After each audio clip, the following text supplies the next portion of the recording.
Ethan Cole wakes up in a luxurious hotel room with no memory of the night before. Sitting opposite him is Victoria Hale, the cold billionaire CEO with a one-year marriage contract.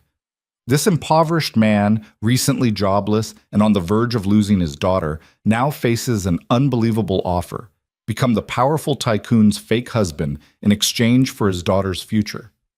But behind this cold agreement lies a secret he never expected: a forgotten past and a silent, long-standing love. Follow the story to the end, like and comment with the city you're currently viewing to let me know how far this story has progressed. Ethan Cole woke to the smell of expensive leather and something floral he couldn't name. His head pounded like someone had used it for percussion practice, and his mouth tasted like he'd been chewing on cotton balls soaked in regret. He blinked against the morning light streaming through floor-to-ceiling windows, trying to piece together where the hell he was. This wasn't his apartment. His apartment had water stains on the ceiling and a radiator that clanked like it was possessed. This place had crown molding, actual crown molding. And was that marble he was seeing in the bathroom doorway? He sat up too fast and immediately regretted it.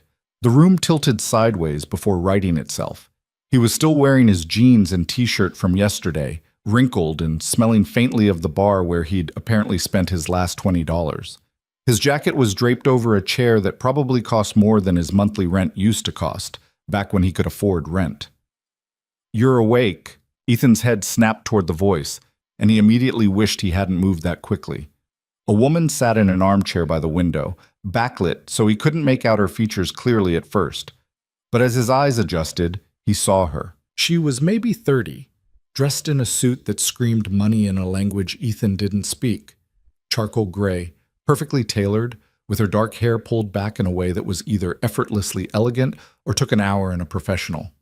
Her face was beautiful in that untouchable way: high cheekbones, sharp jawline, lips that looked like they'd forgotten how to smile somewhere around puberty. But it was her eyes that got him. Dark, calculating, and completely devoid of warmth. "Who are you?" Ethan croaked. "Where am I?" "The Celestial Hotel, penthouse suite." She said it like she was reading stock prices.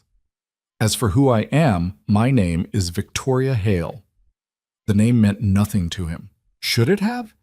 He rubbed his face, trying to clear the fog. "Okay, why am I here?" Victoria crossed one leg over the other, and Ethan noticed her shoes probably cost more than his car, back before it got repossessed. "You don't remember last night?" "Lady, I don't remember the last 3 days clearly." That wasn't entirely true, but the last 48 hours were definitely fuzzy around the edges.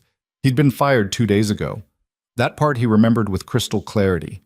Everything after that was a blur of cheap whiskey and cheaper decisions. She reached for something on the table beside her, a folder, expensive looking like everything else in this fever dream. She opened it and slid a document across the coffee table toward him. "We have business to discuss." Ethan didn't move. He was trying to figure out if this was real or if he'd finally snapped. Maybe he was still passed out in that bar. Maybe this was a concussion dream. Business? A proposal, specifically. Victoria's expression didn't change. She could have been discussing the weather for all the emotion she showed. A marriage contract. That woke him up faster than coffee ever could. A what? "You heard me correctly." She gestured to the document. 1 year, legally binding.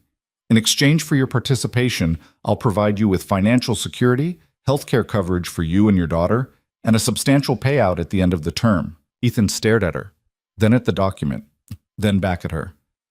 "Is this some kind of joke because I've had a really shitty week, and if someone put you up to this?" "Nobody put me up to anything." Victoria's voice was ice. "This is a legitimate business proposition. I need a husband for 1 year. You need money. We can help each other." "You're insane." Ethan stood up, which was a mistake because the room decided to do a lazy spin. He grabbed the back of the couch for support. "I'm leaving." "Your daughter needs surgery." Ethan froze. The room stopped spinning, but now everything felt too sharp, too focused. He turned slowly. "What did you say?" Victoria's expression remained neutral, but there was something in her eyes now. "Emma Cole, age 6, congenital heart defect. The doctors recommended surgery 6 months ago, but you couldn't afford it. You've been working 3 jobs trying to save up, but you're not even halfway there. And now you've lost your primary source of income." The air left Ethan's lungs. How do you know about Emma? I make it my business to know things. Victoria stood, and even in heels, she was almost his height. You have no savings, no prospects. Your landlord is 3 weeks away from evicting you. Your daughter needs medical care you cannot provide. I'm offering you a solution. You're offering me a cage. Ethan's hands were shaking. He shoved them in his pockets. What kind of person are you? A practical one. Victoria moved to stand in front of him, and up close, he could see she wasn't as untouchable as she pretended to be. There were faint circles under her eyes, carefully concealed with makeup. A small scar at her temple, barely visible. I'm not asking you to love me, Mr. Cole. I'm asking you to play a role. Show up to events, look presentable, smile for cameras. In exchange, your daughter gets the best cardiac surgeon in the country, and you get enough money to start over when this is done. Why me? The question came out harder than he meant it to. You're clearly loaded. You could hire any actor in the city to play your fake husband. Why some random guy you found in a bar? Something flickered across Victoria's face. It was gone so fast Ethan almost thought he'd imagined it. You're not random. Then what am I? She turned away, walking back to the window. The morning light caught her profile, and for a second Ethan saw something underneath the Ice Queen routine. Something that looked almost vulnerable. Someone who makes sense. Someone whose background will withstand scrutiny. Someone who has something to lose, which means you won't betray me. You mean someone desperate enough to say yes? Victoria glanced back at him. We're both using each other, Mr. Cole. Let's not pretend otherwise. You need money. I need a husband. It's a fair exchange. Ethan wanted to tell her to go to hell, wanted to walk out of this ridiculous penthouse and this ridiculous conversation and never look back. But Emma's face swam in front of his eyes. Emma, who got winded going upstairs. Emma, who had to sit out of gym class while other kids played. Emma, who asked him last week if she was going to die because she'd overheard him on the phone with the hospital. I need to think about it, he said finally. You have until tomorrow morning. Victoria returned to her chair and picked up a tablet. Just like that, he was dismissed. The contract is on the table. Read it. If you're interested, sign it and leave it with the front desk. If not, walk away. Either way, this conversation never happened. Ethan grabbed the folder and headed for the door. His hand was on the handle when her voice stopped him. Mr. Cole. He looked back. Victoria was watching him with those dark, unreadable eyes. Your daughter deserves a chance. Don't let pride kill her. The words hit like a punch to the gut. Ethan left without responding. 24 hours earlier, Ethan's life had been different. Not good exactly, but at least he'd had a job.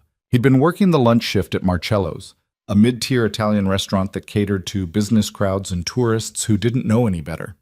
The tips were decent, and the manager mostly left him alone as long as he showed up on time and didn't drop plates. It wasn't the career he'd imagined for himself back in college, before Emma came along and his whole life rearranged itself around being a dad, but it paid the bills. Most of them, anyway. He was clearing a table in the back section when he heard the commotion. Loud voices, the kind that made other diners glance up from their pasta. Ethan recognized the tone before he even turned around. He'd heard it before, in every service job he'd ever worked. Entitled, aggressive, used to getting what it wanted. I said, bring me another drink. Are you deaf or just stupid? The voice belonged to a man in an expensive suit, mid-40s, with the kind of tan that came from golf courses and Caribbean vacations. He was leaning back in his chair, smirking at the young waitress standing beside his table. She couldn't have been more than 19, and her face was bright red. Sir, I brought you what you ordered, she said quietly. Her nameplate read, Jessie. You asked for scotch. Neat. That's, don't tell me what I asked for. The man's voice got louder. Other tables were definitely watching now. This is the wrong brand. I specifically said Macallan 18. Are you incapable of following simple instructions? Ethan saw Jessie's hands trembling. I'm sorry, sir. I'll get the manager. I don't want the manager. I want you to stop being incompetent. The man reached out and grabbed her wrist. Maybe if you spent less time playing on your phone and more time paying attention. Ethan was moving before he fully decided to move. He crossed the dining room in 4 strides and put his hand on the man's shoulder.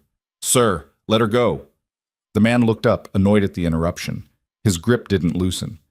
Who the hell are you? The guy telling you to let her go. Ethan's voice was steady, but his heart was hammering. He needed this job. Emma needed him to have this job. But some things you couldn't walk away from. She's trying to help you. Be decent about it. Decent? The man released Jesse's wrist and stood up. He was shorter than Ethan, but carried himself like someone used to throwing weight around. You want to talk to me about decent? This little bitch. Ethan didn't let him finish. Call her that again, and we're going to have a problem. The restaurant had gone quiet. Even the kitchen noise seemed to have stopped. Ethan was aware of everyone watching, aware that his manager was probably going to fire him for this, aware that he was making a mistake he couldn't afford to make. But Jessie looked like she was about to cry, and this asshole had the same look in his eye that Ethan had seen in too many men who thought money made them bulletproof. The man smiled, but there was nothing friendly in it. Do you know who I am? Don't care. I could buy this place. I could buy you. I could make one phone call and ruin your pathetic little life. Probably, Ethan agreed. But right now, you're going to apologize to her, pay your bill, and leave. Or I'm going to personally escort you out. For a second, Ethan thought the guy might actually swing at him. His face went purple, his fists clenched. But then his companion, another suit, quieter, probably his lawyer, put a hand on his arm and murmured something Ethan couldn't hear. The man jerked away but pulled out his wallet. He threw a handful of bills on the table, way more than the meal cost, and jabbed a finger at Ethan. You just made the biggest mistake of your life. Probably not even in my top 10, Ethan said. The man stormed out, his companion trailing behind. The restaurant slowly came back to life, conversations resuming in whispers and glances. Jessie was still standing there, looking stunned. You okay? Ethan asked. She nodded, then shook her head, then started crying. Ethan awkwardly patted her shoulder and flagged down another server to take her to the back. His manager appeared exactly 3 minutes later. My office. Now. Ethan knew how this went. He'd seen it before. The manager didn't care about what happened or why. He cared about angry customers who might leave bad reviews or cause scenes. He cared about lawsuits and corporate complaints and keeping things smooth. The conversation lasted less than 5 minutes. I'm sorry, Ethan. You know I like you, but I can't have my staff confronting customers, no matter what the reason. You're done. And just like that, he was unemployed. Ethan sat on a bench outside Emma's school, the marriage contract folder beside him like a ticking bomb. School let out in 10 minutes, and he needed to figure out what face to put on before his daughter came running out. Emma could read him better than anyone. She'd know something was wrong. Everything was wrong. He pulled out his phone and scrolled through his bank account for the dozenth time, as if the numbers might have magically changed. They hadn't. $237. That was all he had left in the world. Rent was due in 2 weeks. Emma's prescription refill was next week. He'd been counting on his paycheck from Marcello's to bridge the gap. His phone buzzed. A text from his landlord. Need to talk about next month. Call me. Ethan deleted it. He'd deal with that later. Or never. He wasn't sure which. The school doors opened and kids started pouring out in a chaos of backpacks and shouting. Ethan spotted Emma immediately. She was always one of the last ones out, taking her time, her small hand clutching the strap of her bag. She waved when she saw him, and his heart did that thing it always did, that squeeze that was equal parts love and terror. She was so small, 6 years old and built like a bird. The doctor said the surgery would help, that she'd get stronger, that she'd be able to run and play like other kids. But the surgery cost money Ethan didn't have, would never have at the rate he was going. Daddy! Emma crashed into him, all elbows and enthusiasm. Guess what? Mrs. Peterson said my drawing was good enough for the art show. She's going to hang it in the hallway. Ethan lifted her up, ignoring the protest from his back. That's amazing, kiddo. Which drawing? The one with the butterflies, remember? I used all the purple. How could I forget? Purple's your signature color. He set her down and grabbed her hand. Come on, let's get ice cream. Emma's eyes went wide. Really? But it's Wednesday. Special occasion. Your art debut requires celebration. They didn't have money for ice cream. They barely had money for groceries. But Ethan couldn't bring himself to care. If he was going to sell himself into a fake marriage to an ice queen billionaire, he could buy his kid a $2 cone first. The ice cream shop was 3 blocks away, and Emma chattered the entire walk. Her teacher said this, her friend said that. She learned a new word in spelling. Ethan made the appropriate noises, asked the right questions, and tried not to think about the contract in his jacket pocket. 1 year, legally binding. Emma got strawberry with sprinkles. Ethan got nothing and told her he wasn't hungry. They sat on the curb outside the shop, and Emma kicked her feet while she ate, getting pink drips on her school uniform. "Daddy, why were you waiting outside school today? You usually wait in the car." "Car's in the shop," Ethan lied. The car had been repossessed last month. He'd been taking buses and walking, but he didn't tell Emma that. "Thought it'd be nice to walk." Emma considered this while she licked her cone. "Are you sad?" The question caught him off guard. "What? No. Why would you think that? You have your sad face on." "I have a sad face?" "Yeah. It's like your regular face, but your eyes are different." Emma demonstrated by making her own face serious and looking down. "Like that." Ethan pulled her close, ice cream and all. "I'm not sad. I'm just thinking." "About what?" "About how I'm failing you. About how your mom would have handled this better. About how I'm going to sign a contract with a woman I don't know because I'm out of options and you need surgery and I'm supposed to protect you, but I can't even keep a job. About how lucky I am to have you," he said instead. Emma wrinkled her nose. "That's mushy, Daddy." "I'm allowed to be mushy. I'm your dad." She finished her ice cream and wiped her hands on her skirt, which was definitely going to stain. "Can we go to the park?" "Not today, sweetie. You've got homework and I need to make some phone calls." "About a job?" Ethan hesitated. "Something like that." They walked home, a studio apartment above a laundromat that smelled like fabric softener and desperation. Emma dumped her backpack on the floor and immediately turned on the tiny television, settling in for her after-school cartoons. Ethan went to the kitchen alcove and pulled out the contract. He'd read it twice already. It was surprisingly straightforward for something so insane. 1 year of marriage. He'd live in her penthouse, attend events as her husband, maintain the appearance of a loving relationship. In exchange, he'd receive a monthly stipend, full health care coverage, and a lump sum payment of $500,000 at the end of the term. $500,000. Emma's surgery cost $80,000. With that kind of money, he could pay for the surgery, get them a real apartment, maybe even go back to school, finish his degree, get a job that didn't involve being yelled at by assholes in suits. But it felt wrong. All of it felt wrong. He read the clause about fidelity. Neither party was permitted to engage in romantic or sexual relationships outside the marriage during the term of the contract. Any infidelity would result in immediate termination and forfeiture of all compensation. So not only would he be a fake husband, he'd be a celibate fake husband. Not that his dating life had been particularly active lately. Between 3 jobs and single parenthood, he barely had time to sleep, let alone date. But still, the idea of someone else controlling that part of his life made his skin crawl. His phone rang. Unknown number. He almost didn't answer, but these days unknown numbers might be job offers. "Hello?" "Mr. Cole?" Victoria Hale's voice was unmistakable. Cool, controlled, vaguely threatening. "Have you made a decision? How did you get my number?" "I told you, I make it my business to know things. Have you read the contract?" Ethan glanced at Emma, absorbed in her cartoons. He stepped into the bathroom and shut the door. "Yeah, I read it. It's insane." "That's not an answer." "Why me?" he asked again. "Seriously, what's the angle here? You're obviously smart enough to figure out there's easier ways to do this." Silence on the other end. Then, "I have my reasons." "That's not good enough." "It has to be." Victoria's voice softened slightly, though it still had that edge. "I'm not asking you to understand my motivations, Mr. Cole. I'm asking you to make a choice. Your daughter needs help. I'm offering it. Everything else is irrelevant." "Except it's not." Ethan sat on the edge of the bathtub. "You're asking me to lie. To everyone. My daughter, my friends, hell, the whole world. You're asking me to pretend to be something I'm not. We all pretend to be something we're not. I'm just putting a contract on it." "That's a pretty bleak worldview." "It's a realistic one." He heard something rustle on her end, like papers being moved. "I'll be honest with you, since you seem to value honesty. I need to be married for business reasons. My board won't promote me to permanent CEO unless I demonstrate stability.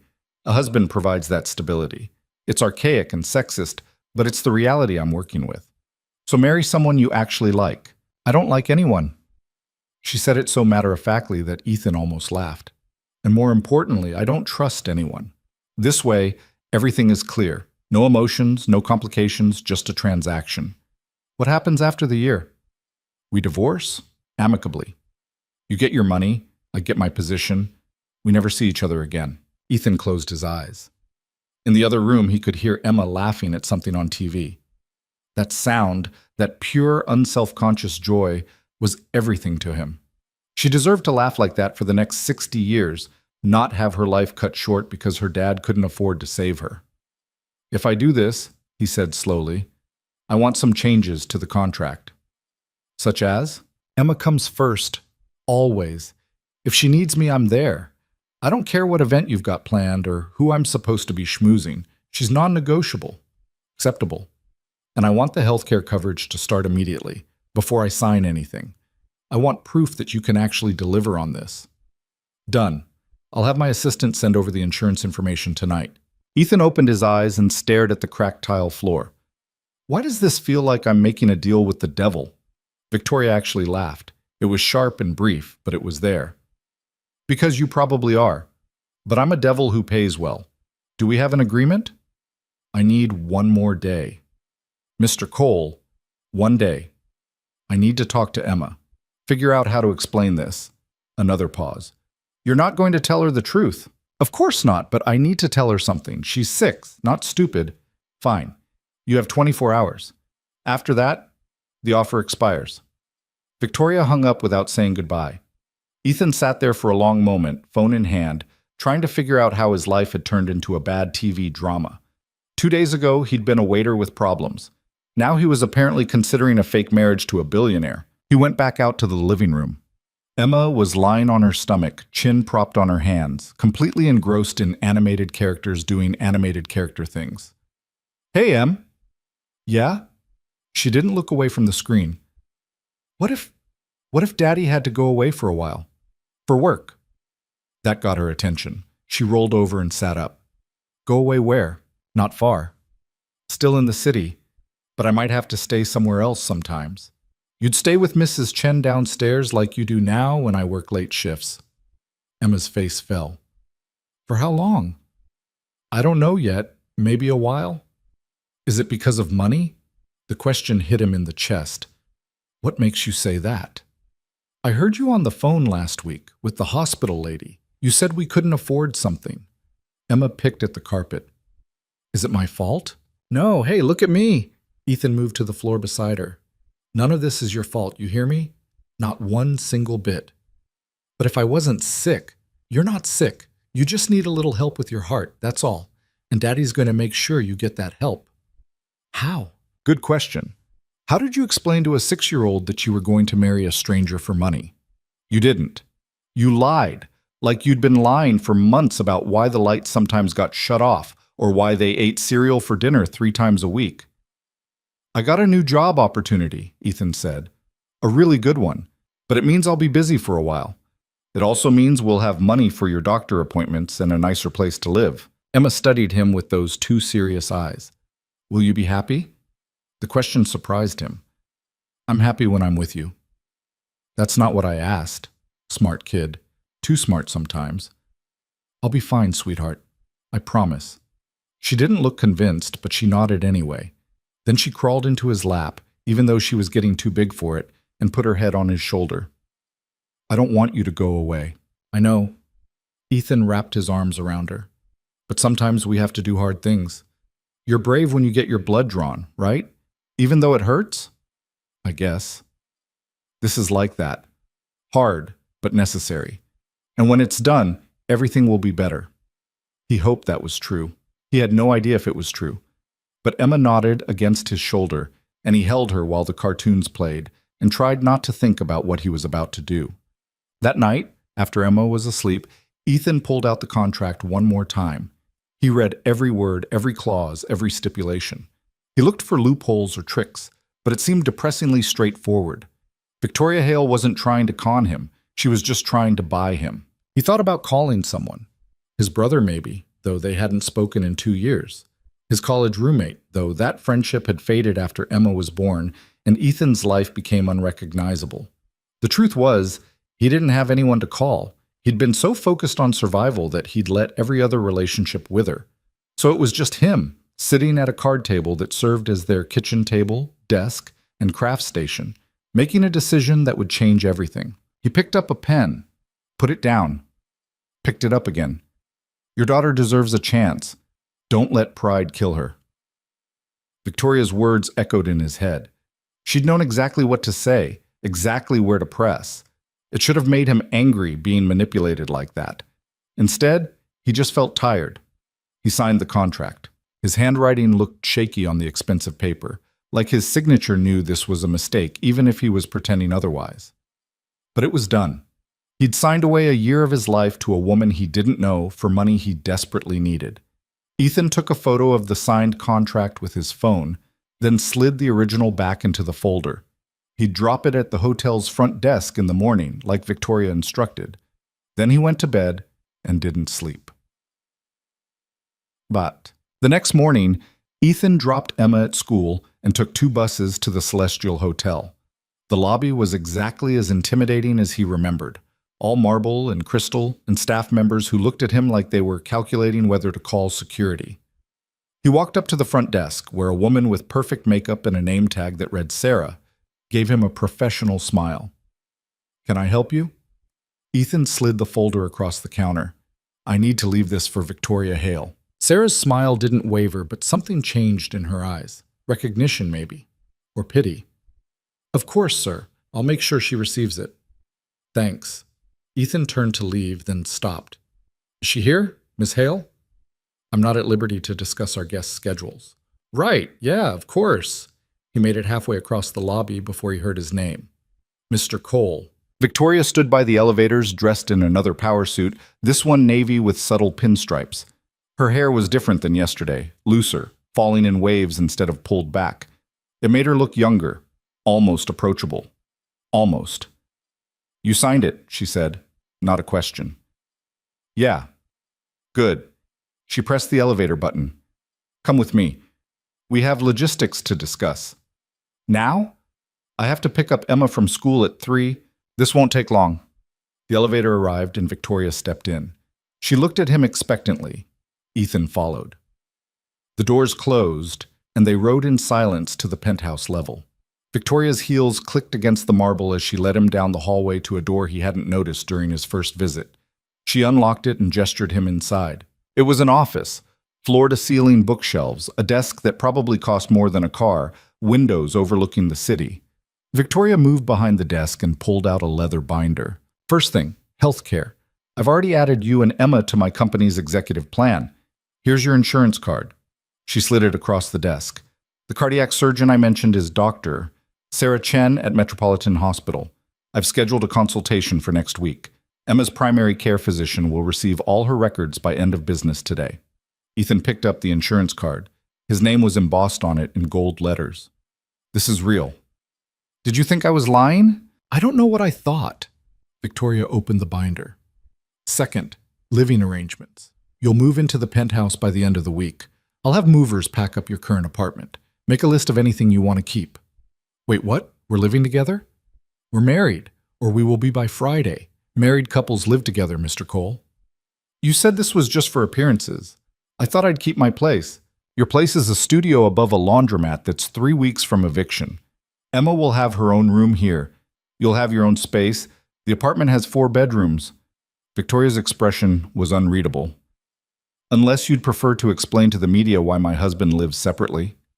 She had a point, a frustrating, logical point. "Fine. But Emma needs stability. I don't want her scared. I'm not interested in scaring children, Mr. Cole. The penthouse has been child-proofed. I've hired a nanny to help with school pickups and homework when you're unavailable." "I don't need a nanny." "You do if you're going to be attending events with me 3 nights a week. Emma will be well cared for. I've run background checks. The woman I've selected has 15 years of experience and impeccable references." Ethan's head was spinning. This was happening too fast. Yesterday, he'd been unemployed and desperate. Today, he apparently had health insurance and a nanny. "What events?" "Galas, fundraisers, board dinners. I'll give you a schedule. You'll need appropriate attire. I'm sending a stylist to take your measurements this afternoon." "A stylist?" You'll be representing my company. You need to look the part. Victoria closed the binder. And you'll need a story for how we met. A story. People will ask. The media will definitely ask. We need our narrative straight. Ethan sat down in one of the chairs across from her desk without being invited. Okay. How did we meet? Victoria leaned back in her chair. For the first time since he'd met her, she looked uncertain. I was thinking something simple. We met at a charity event. Hit it off. Kept in touch. Fell in love. Nobody's going to believe that. Why not? Because we don't look like we fell in love. We look like a business transaction. Ethan gestured between them. You're you. I'm a waiter who gets fired for defending teenage girls. What charity event would we both be at? Victoria's jaw tightened. I volunteer. At what? Various causes. Name one. She was silent for a beat too long. Children's literacy programs. Okay. So we met at a literacy fundraiser. I was there because you volunteer too. You read to kids at the public library. Do I? You do now. Victoria pulled out her phone and typed something.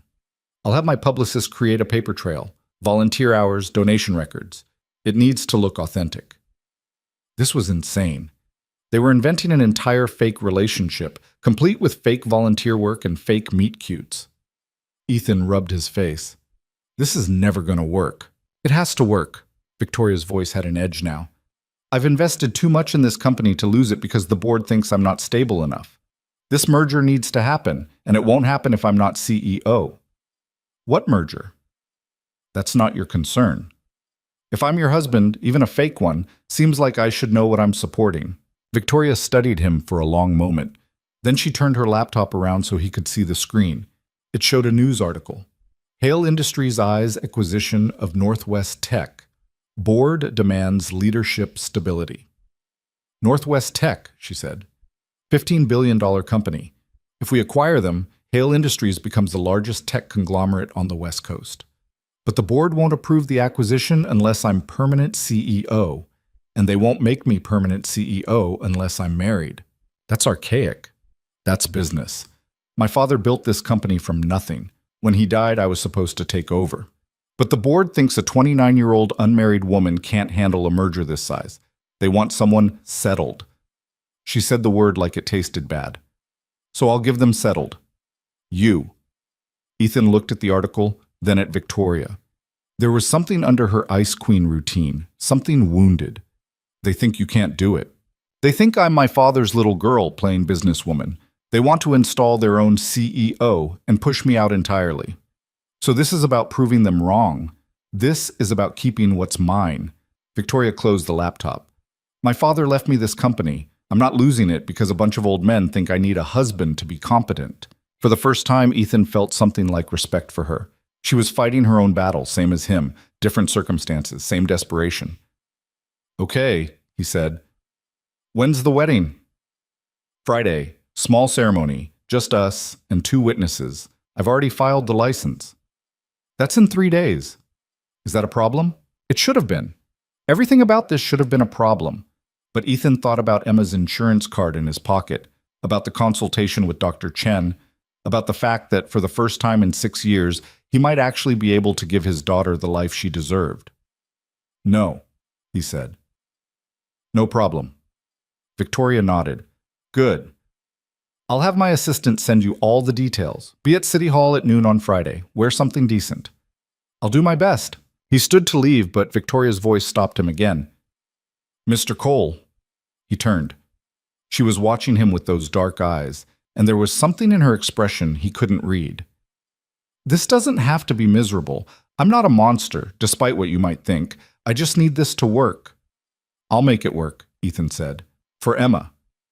For Emma, Victoria echoed.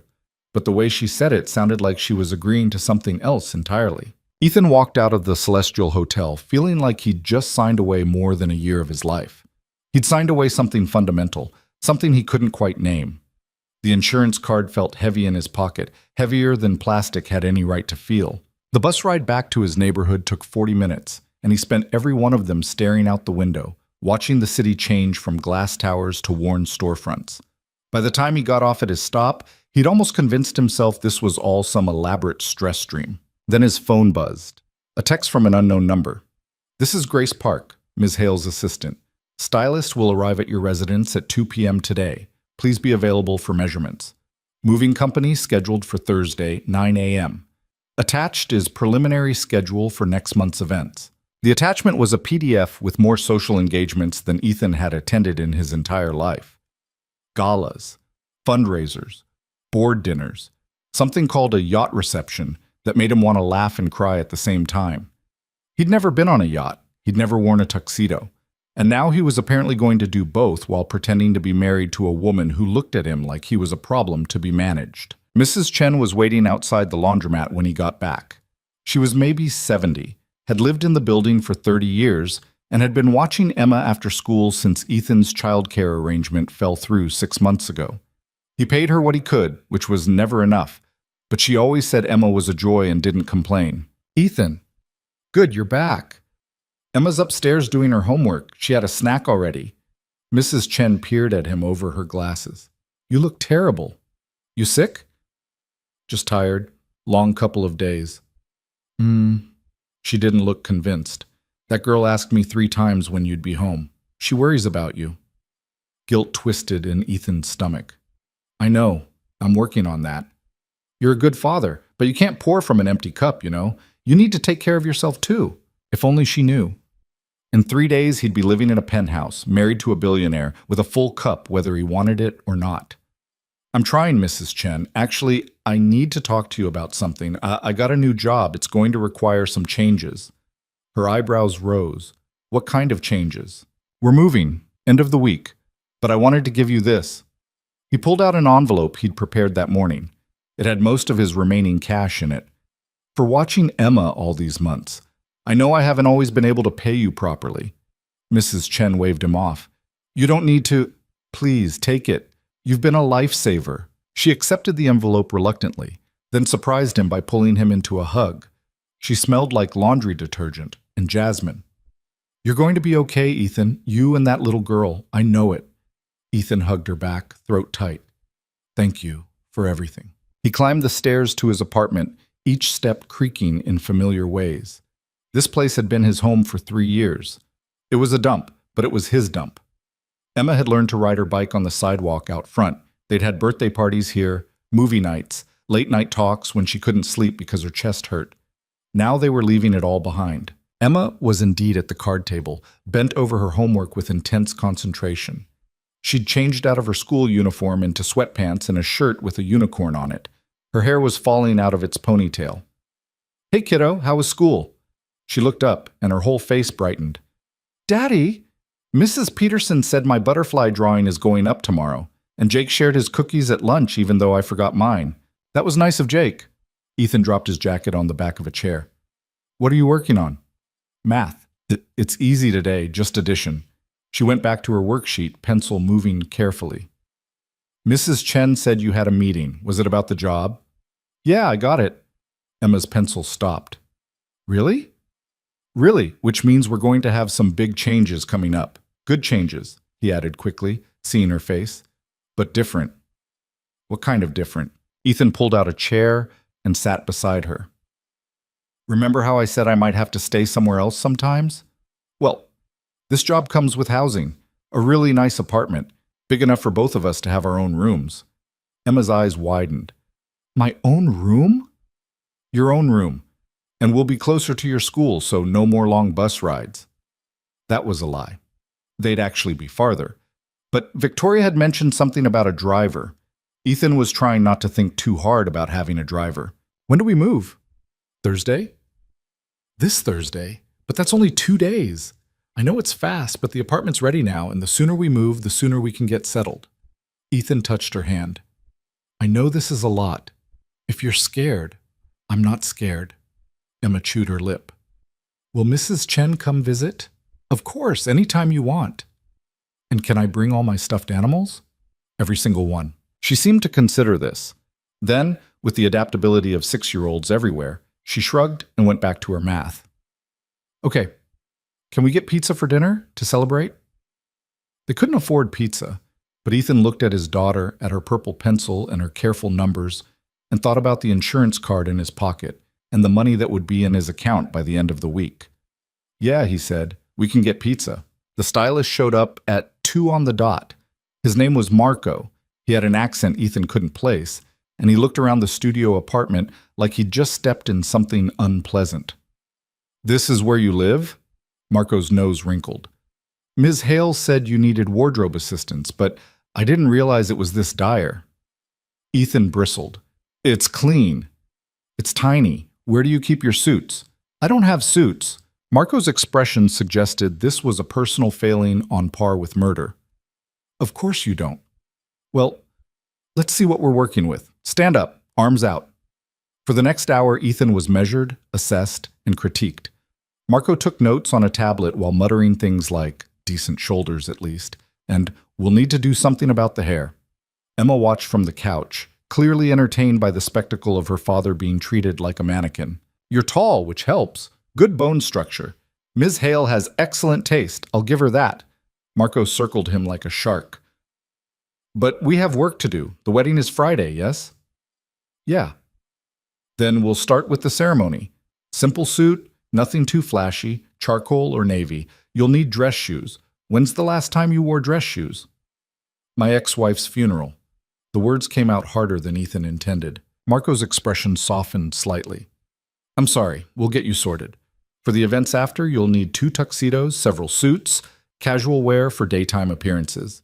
I'll have everything delivered to the penthouse by Saturday. How much is this going to cost? Ethan asked, even though he was pretty sure he didn't want to know the answer. Ms. Hale has an account. Don't worry about it. I'm worrying about it. Marco looked at him properly for the first time, really looked, and something shifted in his demeanor. You're actually nervous about this. The money, I mean. Wouldn't you be? Most of Ms. Hale's associates are more interested in spending her money than worrying about it. Marco packed up his measuring tape. You're different. That's good. She needs different. You know her well? I've dressed her for 5 years. I know her taste in clothing. Everything else? He shrugged. Ms. Hale doesn't let many people know her, but I'll tell you this, she doesn't do things halfway. If she chose you, there's a reason.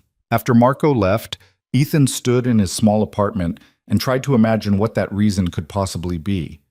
Victoria had said he wasn't random, but she wouldn't explain what she meant. The whole situation felt like walking through fog. He could see one step ahead, but nothing beyond that. Emma appeared at his elbow. Daddy, that man said you're getting married. Are you getting married? Ethan's heart stopped. He'd planned to tell her, but not like this, not from a stranger who assumed a 6-year-old already knew.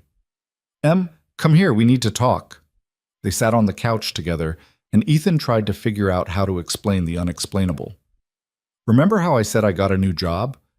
Well, it's a little more complicated than that. How complicated? The woman I'm working for, her name is Victoria. She needs someone to be her husband for a while, for business reasons, and I agreed to do it. Emma's forehead wrinkled. Like pretend? Sort of. We're going to get married for real, legally, but it's temporary, just for a year. Why? Because she needs to be married for her job, and we need the money for your surgery. Emma was quiet for a long moment. Then, do you love her? The question punched the air from his lungs. No, sweetie, I don't. This isn't like when I married your mom. This is just helping each other out. Does she love you? No? Then why does she want to marry you? Out of the mouths of children. Ethan pulled Emma close. It's complicated, Em. Adult stuff.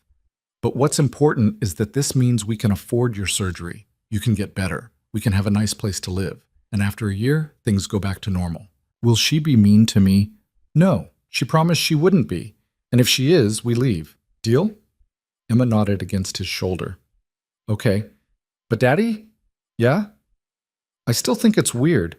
Ethan laughed, and it felt good to laugh about something. Yeah, kiddo, me too. Thursday morning arrived too fast. The movers showed up at 9 with boxes and organizational systems that made Ethan feel hopelessly inadequate. They packed up his entire life in under 3 hours: clothes, dishes, Emma's toys, the few photos he'd kept from the marriage that ended when his wife's car hit black ice on the interstate 4 years ago. Emma watched them work with wide eyes, clutching her favorite stuffed elephant. We're really leaving. We really are. I'm going to miss my room.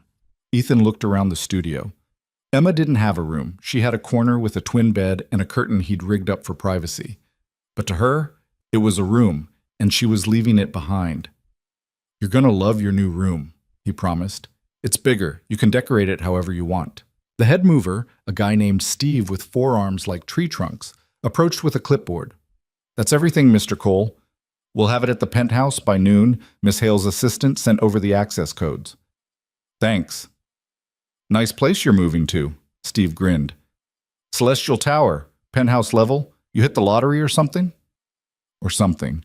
Yeah, something like that. Like, they took a cab to the Celestial. Victoria had sent a car, but Ethan couldn't bring himself to use it. The cab driver tried to make conversation, but Ethan was too busy watching Emma's face as the buildings got taller and shinier. She pressed her nose to the window when they pulled up to the tower.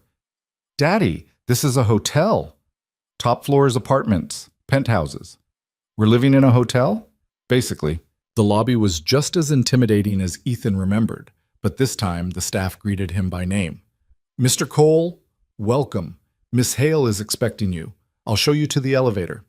They rode up in silence. Emma's hand was tight in Ethan's, and he could feel her nerves matching his own. The elevator opened directly into the penthouse, and Ethan's stomach dropped. He'd seen it before, but only the office section. Now he saw the whole thing. Floor-to-ceiling windows overlooking the city. An open-plan living area with furniture that looked too expensive to sit on. A kitchen with marble countertops and appliances Ethan didn't know how to use. Art on the walls that was probably worth more than his car used to be. Victoria emerged from somewhere down a hallway. She'd traded her business suits for dark jeans and a white blouse, and her hair was down. She looked younger, more human, but her eyes were still guarded. You're here. Good. Her gaze dropped to Emma, and something in her expression shifted, softened. You must be Emma. Emma hid behind Ethan's leg. She's shy with new people, Ethan said. That's smart. Victoria crouched down to Emma's eye level, which surprised Ethan. I'm Victoria. Your dad is going to be staying here with me for a while, which means you get to stay here too. Have you seen your room yet? Emma shook her head. Would you like to? A tiny nod. Victoria stood and gestured down the hallway. It's the second door on the left. I had them paint it purple. Your dad said that's your favorite color. Emma's eyes went wide. She looked up at Ethan for permission.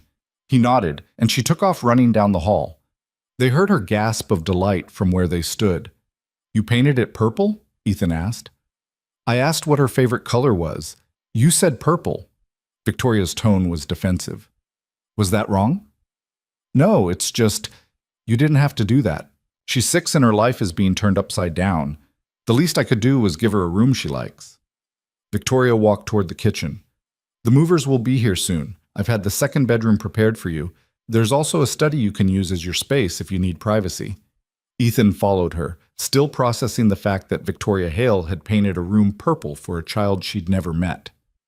Where's your room? Master suite at the end of the hall. You won't be in it, obviously. We maintain separate spaces. Obviously. Victoria poured herself water from a dispenser that probably cost more than most refrigerators. The nanny will start on Monday. Her name is Patricia. I've left her contact information on your bed along with Emma's new school schedule. New school schedule? Her current school's 40 minutes from here. I've enrolled her in Westridge Academy. It's 10 minutes away and has an excellent special needs program for her cardiac condition. Ethan's jaw tightened. You can't just change her school without asking me. I'm providing her with better education and medical supervision. Would you prefer she stay somewhere that's an hour-round trip and has no nurse on staff? I'd prefer you ask me before making decisions about my daughter. They stared at each other across the kitchen island. Victoria's expression was unreadable, but Ethan could see the tension in her shoulders. Finally, she set down her water glass. You're right.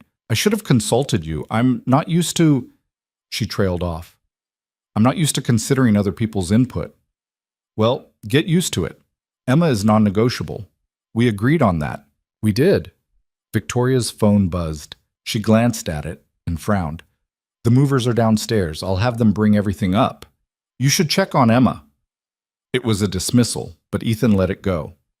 He headed down the hallway, passing what looked like a library or study, a bathroom that could fit his old apartment inside it, and then Emma's room. She was standing in the middle of it, turning in slow circles.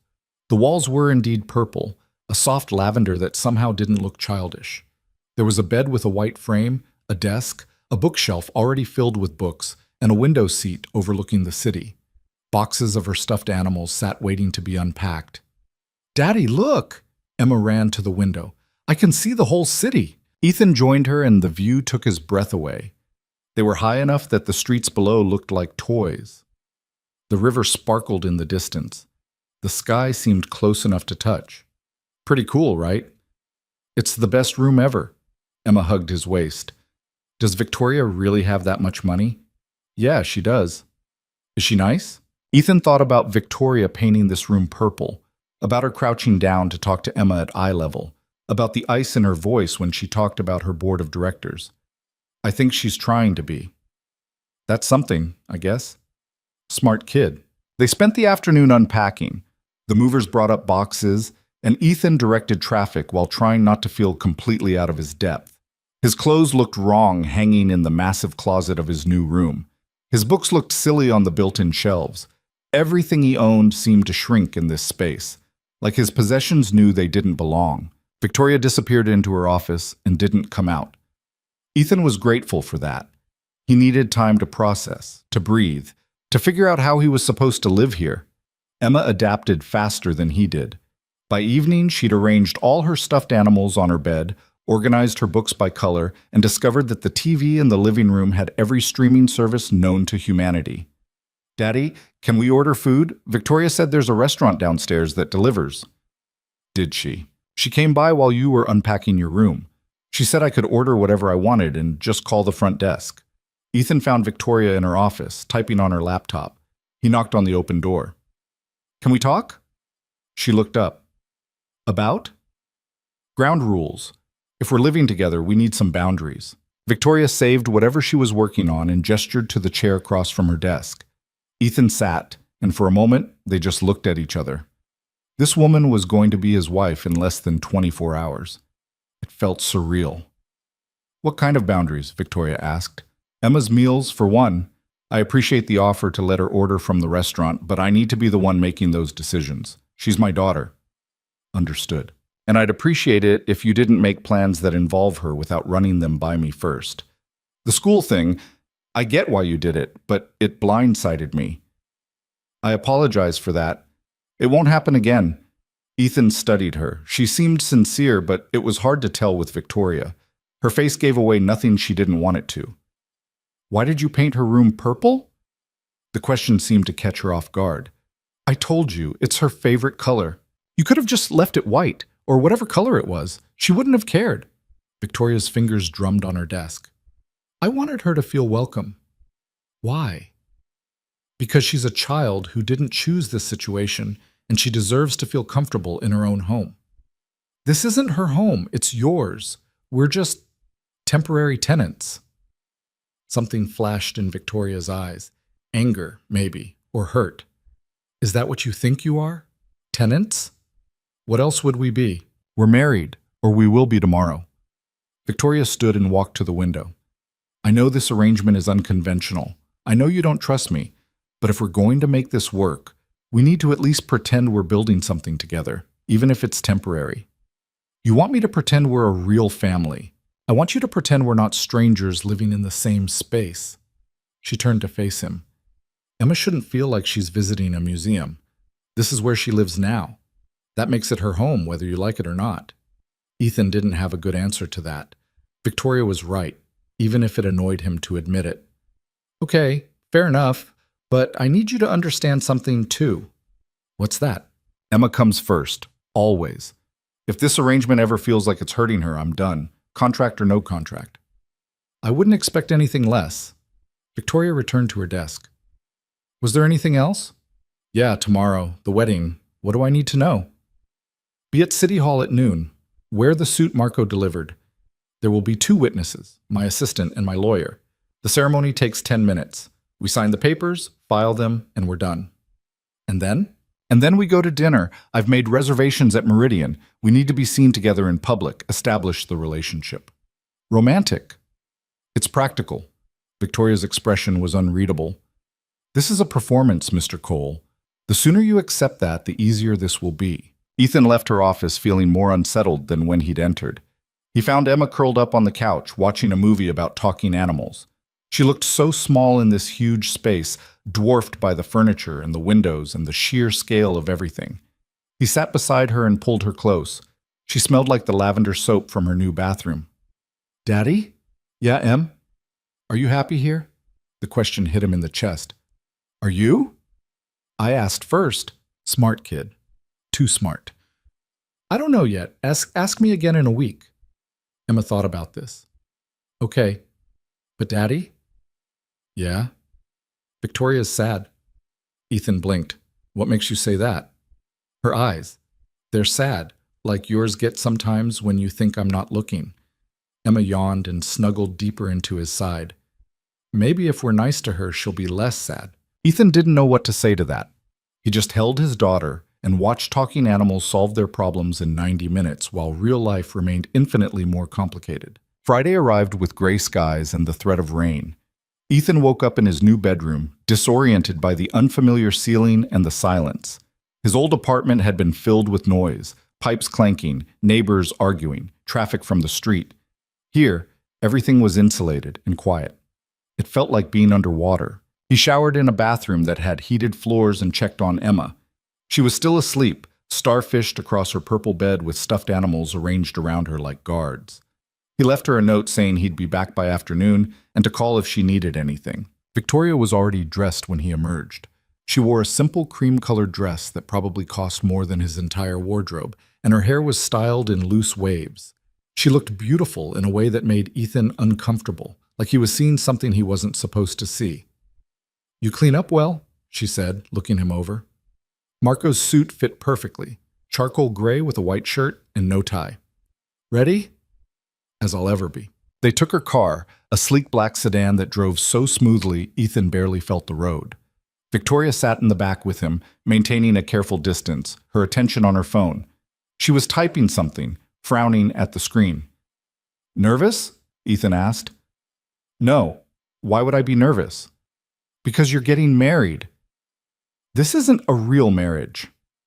Legally, it is. Victoria's fingers stilled on her phone. Does that bother you? I don't know. Maybe. I was married before, for real, and even though it ended badly, it meant something. Ethan looked out the window. This feels like a mockery of that. I'm sorry. Victoria's voice was quieter than usual. If I could do this another way, I would. Would you? She didn't answer. City Hall was exactly as romantic as Ethan expected, which was to say, not at all. Fluorescent lights, linoleum floors, and a bored clerk who'd probably officiated a dozen weddings that morning already. Victoria's assistant Grace was there, and a man in a suit who must have been the lawyer. They were the only witnesses. The ceremony was perfunctory. The clerk read from a script, asked them to repeat vows that felt hollow coming out of Ethan's mouth. Victoria's voice never wavered. She said, I do, like she was confirming a dinner reservation. You may kiss the bride. Ethan froze. He'd somehow not thought about this part. He looked at Victoria, who looked back at him with something almost like panic in her eyes. They'd never even shaken hands before yesterday, and now they were supposed to kiss. It's fine, Victoria said quietly. We can skip it. They need to believe it's real. Then make it quick. Ethan leaned in, and Victoria met him halfway. Their lips touched for maybe 2 seconds, the briefest contact, and Ethan felt nothing except the awkwardness of kissing a stranger while two people watched and a clerk waited to move on to the next couple. They broke apart. Victoria's expression was carefully neutral. Ethan felt like he'd just failed some kind of test he didn't know he was taking. Congratulations, the clerk said without enthusiasm. Sign here. They signed. Grace took photos on her phone for social media. Victoria had explained they needed to control the narrative. The lawyer handed them copies of the marriage license. And just like that, Ethan Cole was married to Victoria Hale. They walked out of City Hall into gray afternoon light. It had started to drizzle, and Victoria's driver was waiting with an umbrella. Well, Ethan said. That was efficient, Victoria finished. We have 2 hours before dinner. I need to stop by the office. You should go home, check on Emma. Home. She said it so casually, like the penthouse was already his home and not a gilded cage he'd walked into willingly. Yeah, okay. Victoria's phone rang. She answered it, her voice shifting into business mode. This is Hale. Yes, I saw the numbers. Tell them we're not budging on the acquisition price. She walked toward the car, already moving on to the next thing. Ethan stood there in the rain for a moment, his marriage certificate folded in his pocket, and wondered what the hell he'd just done. Dinner at Meridian was every bit as uncomfortable as Ethan had feared. The restaurant was the kind of place where servers presented menus like they were offering classified documents and spoke in hushed tones about the evening specials. Every table was occupied by people who looked like they belonged there. Designer clothes, expensive watches, the kind of confidence that came from never having to check price tags. Ethan felt like an imposter. Victoria ordered wine without looking at the menu. The server knew her by name, asked about her father, offered condolences that were clearly several years too late. She handled it with practiced grace, the same way she seemed to handle everything. Your father came here often? Ethan asked after the server left. Every Friday. It was his ritual. After he died, I kept the reservation. That's nice, honoring his memory. Victoria's smile was sharp. It's practical. This is where business happens in this city. You can't make deals if you're not at the table. Of course. Everything was business with her. Even grief. Their food arrived, something with foam and microgreens that Ethan couldn't identify. He ate it because it was there, but he couldn't have said what it tasted like.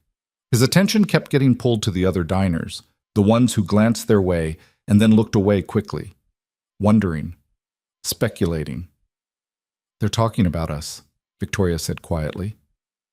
I noticed. Good. Let them talk. She reached across the table and took his hand. Her skin was cool, her grip firm. Smile. Look at me like you're in love. Ethan did his best. It must have been convincing enough because Victoria's expression softened into something that almost looked genuine. For the people watching, they were newlyweds sharing their first dinner as husband and wife. The performance continued through dessert. Victoria laughed at something he said, her hand on his arm. Ethan leaned in like he was telling her a secret. To anyone watching, they looked perfect together. But underneath the table, Victoria's leg was bouncing with nervous energy, and Ethan's jaw ached from smiling. They left the restaurant to a few camera flashes. Apparently word had gotten out about Victoria Hale's surprise wedding. She handled it smoothly, posing with Ethan for a few photos before her driver whisked them away. In the car, she dropped his hand like it burned. That was good, she said, back to business.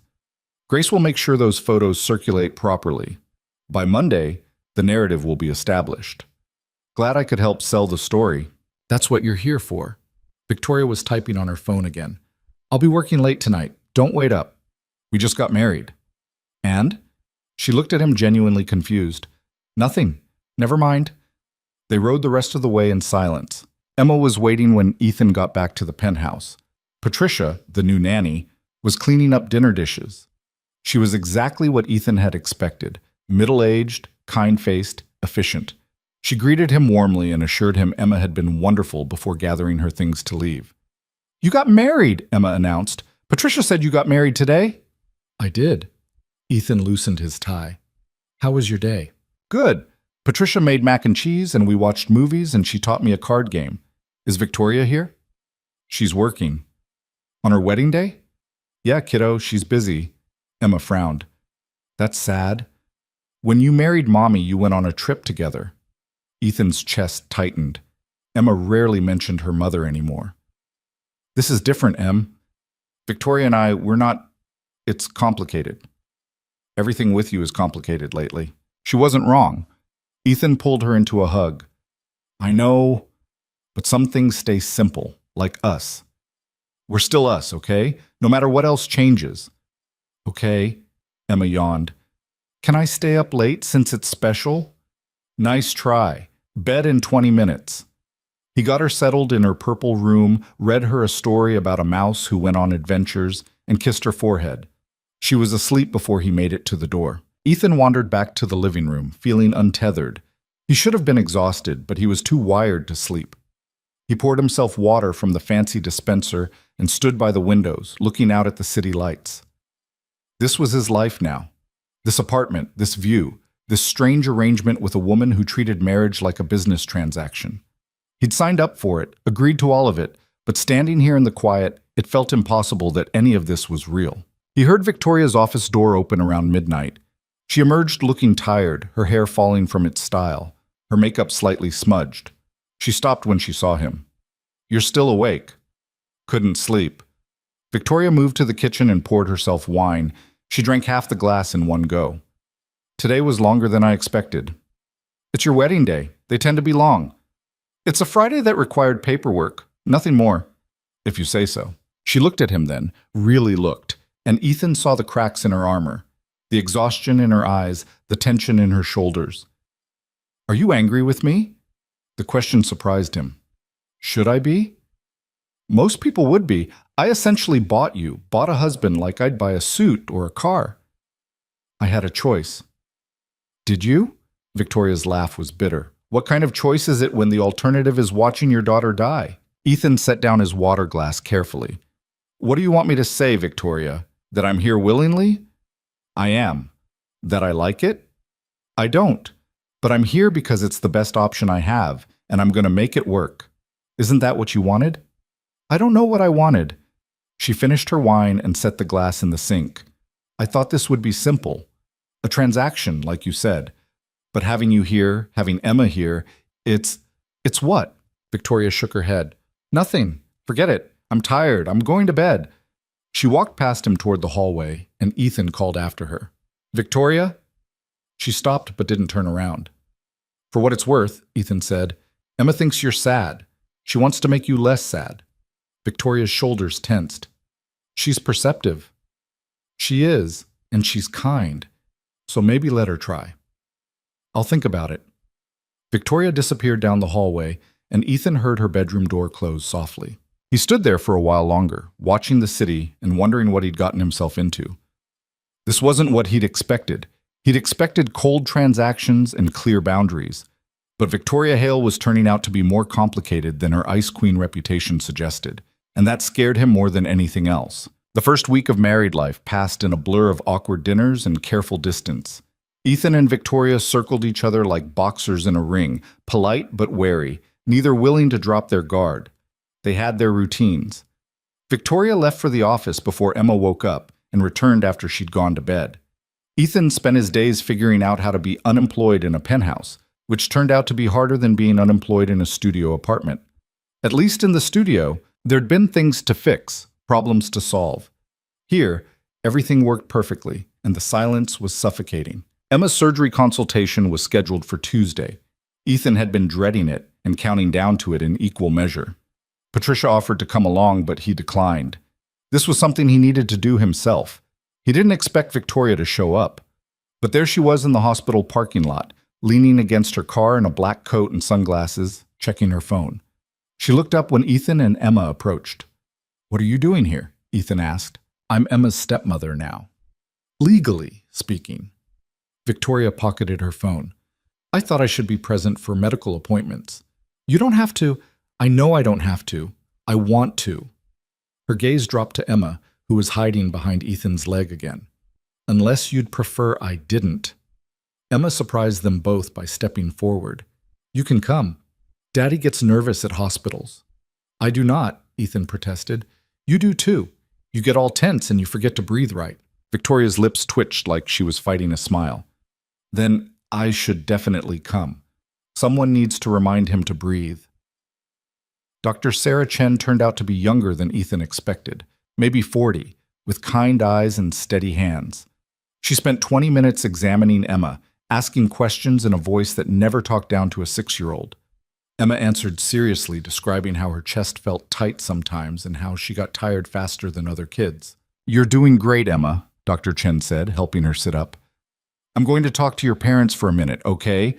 You can play with the tablet over there if you want." Emma hopped down from the examination table and immediately claimed the tablet, already engrossed in whatever game was loaded on it. Dr. Chen turned to Ethan and Victoria, her expression shifting to professional concern. "Emma's condition is more advanced than the previous reports indicated. The ventricular septal defect has increased in size over the past 6 months. We need to operate soon, within the next month, ideally. Ethan's stomach dropped. A month? The last doctor said we had time. The last doctor didn't have access to the imaging I just reviewed. I'm sorry, Mr. Cole, but waiting is no longer an option. The longer we delay, the more strain we put on her heart. Victoria spoke for the first time. What's the success rate? The procedure has a 94% success rate in patients Emma's age. She's otherwise healthy, which works in her favor.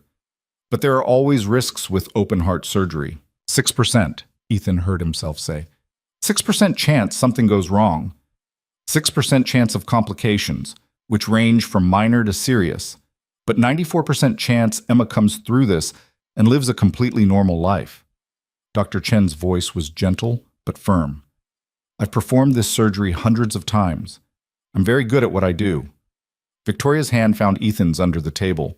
Her grip was tight, grounding. When can you schedule it? I have an opening 3 weeks from today. I'd like to book it now if possible.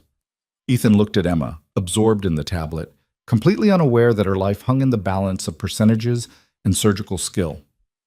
3 weeks.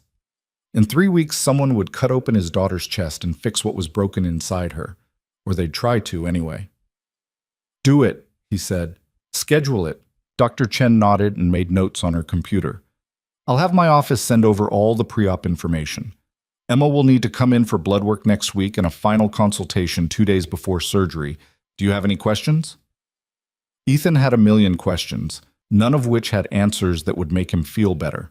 Victoria asked the practical ones. Recovery time, post-op care, what to expect. She took notes on her phone, her face impassive, but her hand never left Ethan's. They walked out of the hospital in silence.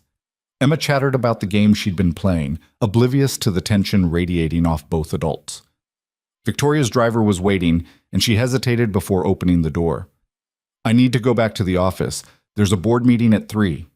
She looked at Ethan. Will you be okay? Yeah, we'll be fine. Call me if you need anything. It was such a normal thing to say, such a wife thing to say, that it caught Ethan off guard. He nodded, not trusting his voice, and watched her car pull away. Emma tugged on his hand. Daddy, can we get ice cream? It's 11 in the morning. So? You said I was brave at the doctor. Brave people get ice cream. Ethan looked down at his daughter, at her hopeful face and her too small frame, and thought about scalpels and surgical percentages and the 6% chance he could lose her. Yeah, kiddo, let's get ice cream. They found a shop 2 blocks from the hospital and sat on a bench outside despite the cold. Emma got chocolate with gummy bears. Ethan got nothing and pretended he wasn't on the verge of falling apart. The doctor was nice, Emma said between licks. I liked her. Yeah, she seemed good. Am I really getting surgery? Ethan had been dreading this question. Yeah, I am, in 3 weeks. Will it hurt? You'll be asleep. You won't feel anything. What about after? After you'll be sore for a while, but then you'll feel better than you have in a long time. You'll be able to run and play like other kids. No more getting tired all the time. Emma considered this, her cone dripping onto her hand. Will you be there when I wake up? I'm not leaving your side, not for a second. What about Victoria? The question surprised him. What about her? Will she be there too? I don't know, maybe. Why? Emma shrugged. She held your hand at the doctor's. That was nice. Ethan hadn't realized Emma had noticed. Yeah, it was. I think she's lonely. What makes you say that? She's always by herself. Even when we're all in the apartment, she's in her office or her room, and she doesn't smile very much. Emma finished her cone and wiped her hands on a napkin. Do you think she likes us? Ethan had no idea how to answer that. I think she's trying to. She's just not very good at showing it. We should help her. Help her what? Be less lonely. That's what families do, right? Help each other? The word family hit Ethan in the chest. They weren't a family. They were a man, a woman, and a child playing house for money and business deals. But Emma didn't see it that way. To her, Victoria was her stepmother, and stepmothers were part of families, even if the whole arrangement was built on contracts and desperation. Yeah, Em, he said quietly. That's what families do. That night, Victoria came home earlier than usual. Ethan heard her keys in the lock around 7, which was practically afternoon for her. He was in the kitchen trying to figure out the fancy stove, which had more buttons than his old car. Emma was at the table doing homework. "You're home," Ethan said, stating the obvious. Board meeting ended early. Victoria set down her briefcase and loosened her coat. She looked tired, and there was something in her expression Ethan couldn't read. "How did the rest of the day go?" "Fine. We got ice cream, came home, Emma did some reading, normal stuff." "At 11 in the morning you got ice cream?" "I was being brave," Emma announced without looking up from her worksheet. Victoria's lips quirked. "I see. And was it good ice cream?" "The best. Daddy didn't get any, though. He was too sad." "Emma," Ethan warned, but Victoria was watching him now, really watching. "Are you okay?" "I'm fine." "You're a terrible liar," Emma giggled. Victoria pulled out a chair and sat across from her at the table, which was strange. She never just sat with them. She was always working or hiding in her office. "What are you working on?" Victoria asked Emma. "Math, word problems. They're annoying." "Can I see?" Emma slid her worksheet over and Victoria studied it. "Ah, these are annoying. Want help?" "You're good at math?"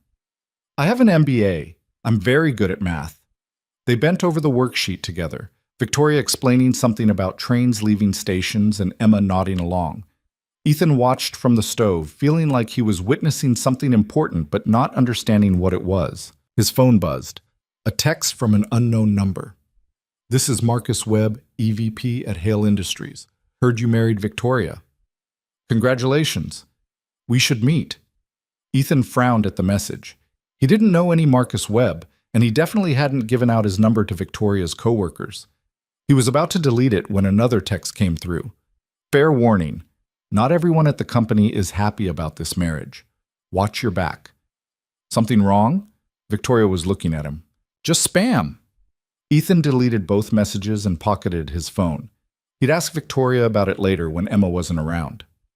They ate dinner together, which was also unusual. Victoria had been avoiding shared meals, claiming she ate at the office or wasn't hungry.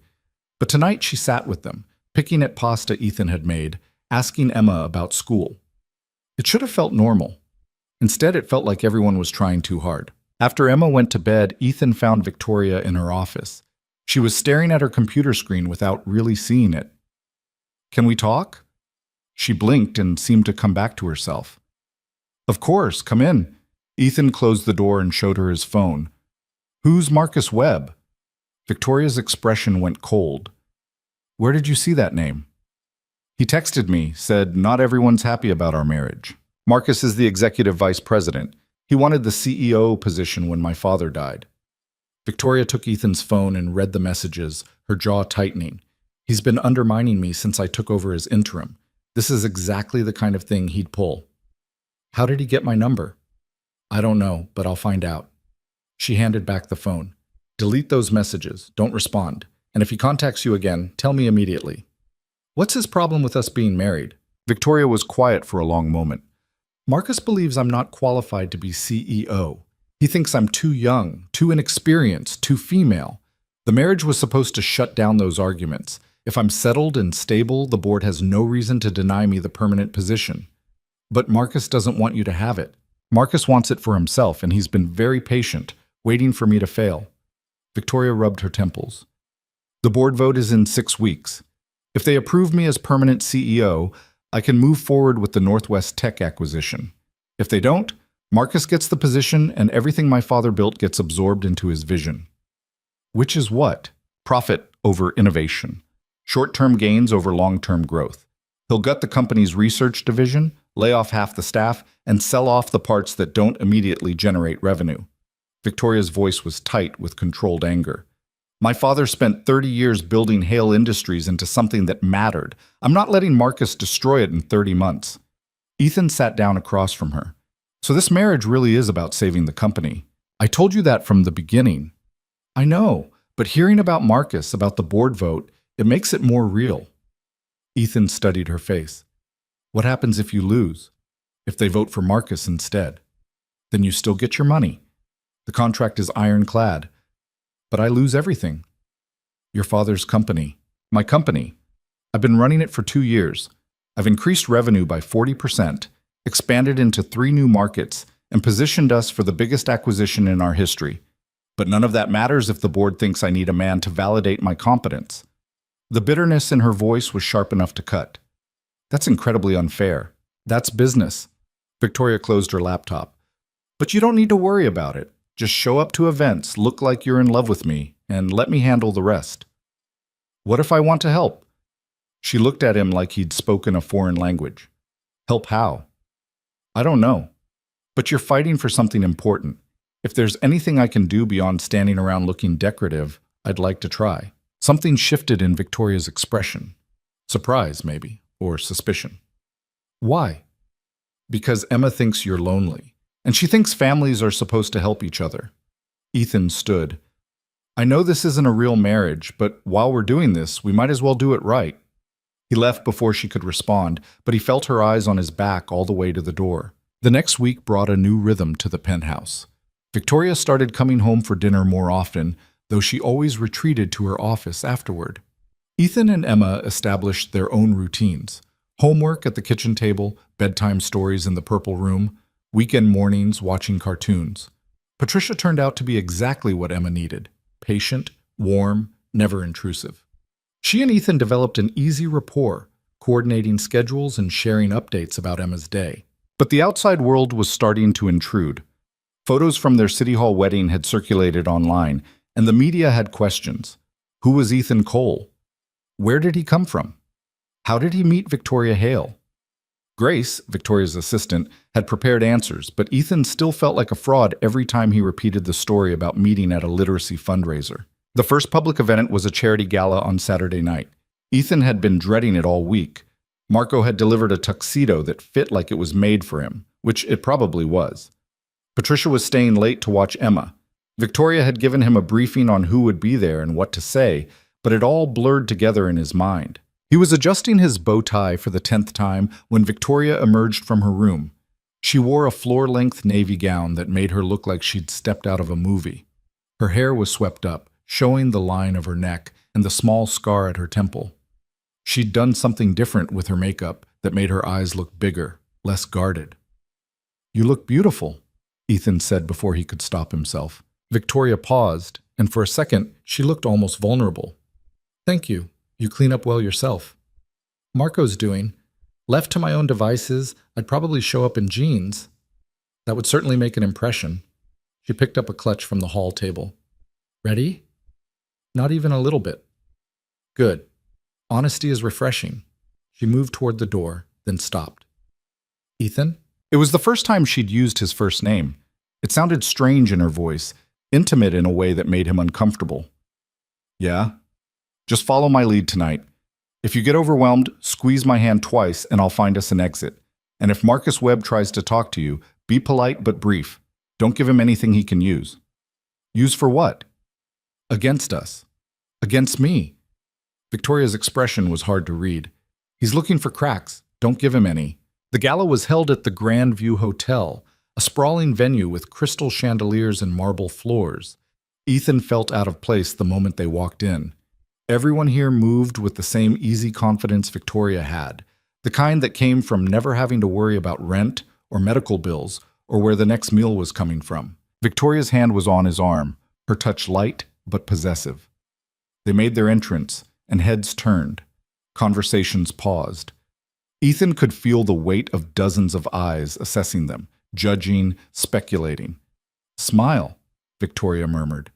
"You look like you're heading to your execution." "Feels like it. It's just a room full of rich people trying to impress each other. Most of them are more insecure than you are." Somehow, that helped. Ethan straightened his shoulders and managed something close to a natural smile. Victoria guided him through the crowd, introducing him to people whose names he immediately forgot. Everyone was polite, curious, careful. They asked how they'd met, how long they'd been together, when the wedding had been planned. Ethan repeated the story Grace had prepared until it almost felt true. They were at the bar getting drinks when Marcus Webb appeared. He was tall, maybe 50, with silver hair and a smile that didn't reach his eyes. He wore his tuxedo like armor and carried himself like someone who'd never been told no. "Victoria, what a surprise to see you here." His voice was smooth, cultivated. I thought you'd be too busy with merger preparations to attend social events. The Northwestern acquisition is proceeding on schedule, Marcus. I can manage both work and a personal life. Victoria's voice was ice. Have you met my husband? Ethan, this is Marcus Webb, our executive vice president. Ethan shook his hand. Marcus's grip was too firm, a power play. Congratulations on the marriage. Quite sudden, wasn't it? When you know, Ethan said, channeling every romantic comedy he'd ever been forced to watch. Indeed, Marcus's eyes were calculating. And what is it you do, Ethan? I don't believe Victoria mentioned your profession. I'm between opportunities right now, taking time to adjust to married life. How convenient. A kept man. Marcus said it lightly, like a joke, but the insult landed. Victoria's hand tightened on Ethan's arm. Ethan is writing a novel, actually. He's incredibly talented. This was news to Ethan, but he went with it. Still in the early stages, research phase. Fascinating. What's it about? Ethan's mind went blank. He had no idea what to say. Victoria jumped in smoothly. He's being modest. It's a thriller about corporate espionage. I've been helping with the research. I'm sure you have. Marcus's smile was sharp. Well, I won't keep you. Enjoy the evening. Oh, and Victoria, the board meeting next week. I trust you're prepared? Always. Marcus drifted away, and Ethan let out a breath he didn't know he'd been holding. That guy's an asshole. That guy is dangerous, and he's going to be a problem. Victoria downed her champagne in one go. Come on, we need to work the room. The next 2 hours were exhausting. Ethan smiled until his face hurt, made small talk with people who looked through him like he was glass, and tried not to think about how much the champagne they were serving probably cost. Victoria never left his side, her performance flawless.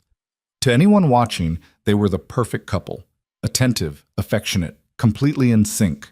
But Ethan could feel the strain underneath. Victoria's laugh was a fraction too bright. Her touches were calculated, timed for maximum visibility. And when they danced, her body was stiff in his arms, like she was afraid of getting too close. You're tense, he murmured. I'm always tense. Even more than usual? Marcus is watching us, top of the stairs, by the railing. Ethan resisted the urge to look. What's he looking for? Evidence that this isn't real. That you're a prop I hired to fool the board. Victoria met his eyes. So we need to make it look real. How do we do that? Instead of answering, Victoria pulled him closer. Her hand moved from his shoulder to the back of his neck, and suddenly there was no space between them. She looked up at him, and her expression was so open, so vulnerable, that Ethan forgot they were acting. Like this, she whispered. Then she kissed him. It wasn't like the perfunctory kiss at City Hall. This was slow, deliberate, designed to convince everyone watching that they were madly in love. Victoria's lips were soft, and she tasted like champagne and something floral. Ethan's hands tightened on her waist before he could stop himself, pulling her closer, and he felt her breath catch. For a second, maybe two, it didn't feel like acting. Then Victoria pulled back, her eyes dark and unreadable. That should do it. Yeah, Ethan managed. That should do it. They didn't talk about the kiss on the way home. They didn't talk at all. The driver navigated through late-night traffic while Victoria checked her phone and Ethan stared out the window, trying to figure out why his heart was still racing. When they got back to the penthouse, Emma was asleep and Patricia was reading on the couch.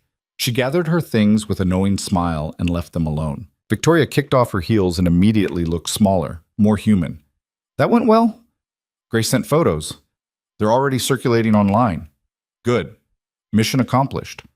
Marcus looked furious when we left, which means we did something right. Ethan loosened his bow tie.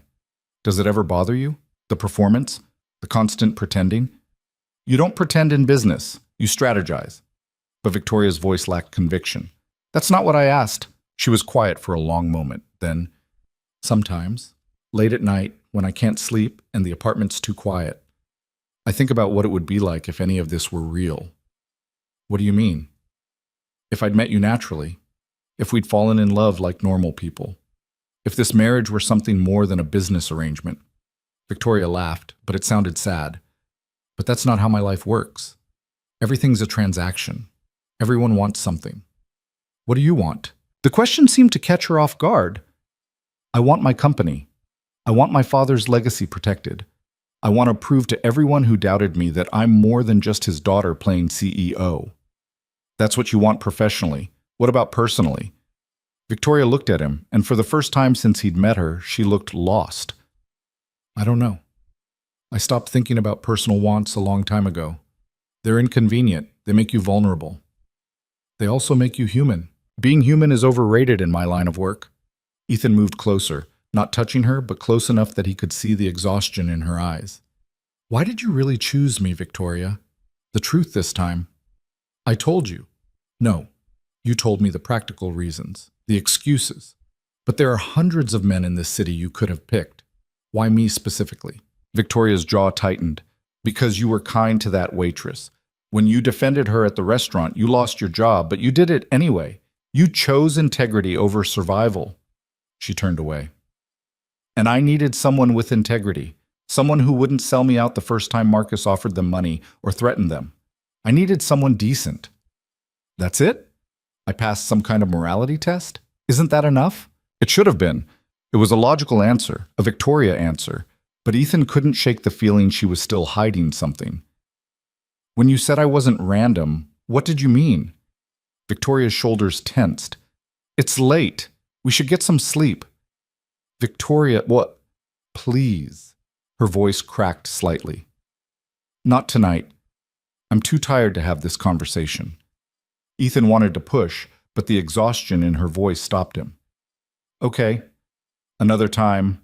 Another time, she agreed, but it sounded like a lie. She disappeared down the hallway to her room, and Ethan stood in the living room for a while, replaying the kiss, the conversation, the sadness in her eyes when she talked about wanting things to be real. This was supposed to be simple. A transaction, like she kept saying.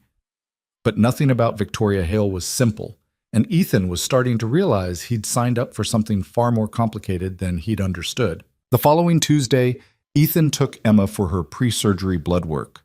She was nervous, gripping his hand tight as they waited in the lab. The phlebotomist was gentle, talking Emma through each step, but she still cried when the needle went in. You're so brave, Ethan told her afterward, pressing a cotton ball to her arm. The bravest kid I know. It hurt. I know, baby, but it's done now. And you did great. They were walking out to the parking lot when Emma tugged on his hand. Daddy, is Victoria coming to my surgery? I don't know. Why? I want her to. Is that weird? Ethan crouched down to Emma's level. It's not weird, but Victoria is very busy with work. She might not be able to. Ask her, please. There was something in Emma's voice, a need that went beyond simple request. She'd been trying so hard to be okay with everything, the move, the new school, the fake marriage. But now, facing surgery, she wanted reassurance. She wanted family, even if that family was held together by contracts and pretense. I'll ask her, Ethan promised. That night, he found Victoria in her office, as usual. She was on the phone speaking rapid fire to someone about acquisition terms and shareholder approval. She gestured for him to wait, wrapping up the call with the efficiency of someone who'd had 1,000 similar conversations. Sorry, the Northwestern board is being difficult. She rubbed her eyes. What's up? Emma wants to know if you'll be at the hospital for her surgery. Victoria's hand stilled. When is it? Next Friday, early morning. We have to be there by 6. I have a board presentation at 9. I know, you don't have to come. I just promised Emma I'd ask. Victoria was quiet, her expression unreadable. Then she opened her laptop and started typing. I'm moving the presentation to the afternoon. I'll be there. You don't have to do that. I know I don't have to, but she asked, and she's 6, and she's about to have open heart surgery, so I'll be there. Victoria's voice was matter of fact, but there was something underneath it, something almost fierce. Ethan felt something shift in his chest. Thank you. Don't thank me. I'm her stepmother. It's what I'm supposed to do. Victoria? Was there anything else? It was a dismissal, but a gentle one. Ethan shook his head and left her to her work. But as he closed the door, he heard her make another call. Grace, move Friday's board presentation to 2 p.m. I don't care what you have to cancel. Just make it happen. The next few days crawled by.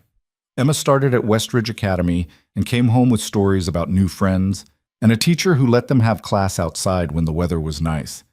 She seemed happy, or as happy as a kid could be knowing surgery was looming. Victoria started coming home earlier, joining them for dinner more often. She helped Emma with homework, taught her card games that were probably too advanced, but Emma loved anyway, and listened to endless stories about school with more patience than Ethan would have expected. One night, Ethan found them on the couch together, watching a nature documentary. Emma was curled against Victoria's side, nearly asleep, and Victoria's arm was around her shoulders. Victoria looked up when Ethan entered, and there was something soft in her expression he'd never seen before. "She wanted to wait for you," Victoria said quietly, "but I think she lost the battle." Ethan gathered Emma up, and she mumbled something incoherent about penguins. He carried her to bed and tucked her in, kissing her forehead. When he came back out, Victoria was still on the couch, the documentary playing to an empty room. She looked small somehow, vulnerable in a way that didn't fit with her usual Ice Queen persona. "She's getting attached to you," Ethan said. "I know. That's going to make it harder when this ends." "I know that too." Victoria turned off the TV. "But I can't help it. She's easy to care about." "Yeah, she is." They sat in silence for a moment. Then Victoria spoke again, her voice barely above a whisper. "My father died of a heart attack. Sudden. One minute he was fine, the next he was gone. I didn't get to say goodbye." Ethan's throat tightened. "Victoria, Emma's going to be okay. Dr. Chen is one of the best. The success rate is excellent, but I keep thinking about that 6%. About what happens if something goes wrong." She looked at him, and her eyes were bright with unshed tears. "I can't lose another person I care about." It was the most honest thing she'd ever said to him. Ethan moved to sit beside her, close enough that their shoulders touched. "She's going to be okay. She has to be." "You don't know that." "No, but I have to believe it, otherwise I can't function." Victoria leaned against him just slightly, and Ethan put his arm around her. She was shaking, he realized. This woman who faced down corporate executives and hostile boards was shaking at the thought of a 6-year-old girl she'd known for 2 weeks not making it through surgery. "Thank you," Ethan said quietly, "for caring about her, for being here." "I'm not good at this," Victoria whispered. "At caring, at being part of something." "You're doing better than you think." They stayed like that for a long time, holding each other in the quiet, both pretending this was still just an arrangement, still just a performance. But Ethan could feel the lie unraveling between them, threads pulling loose one by one. And he had no idea what would be left when it finally came apart. The night before Emma's surgery, nobody slept. Ethan lay in his bed staring at the ceiling, watching shadows move across the expensive plaster.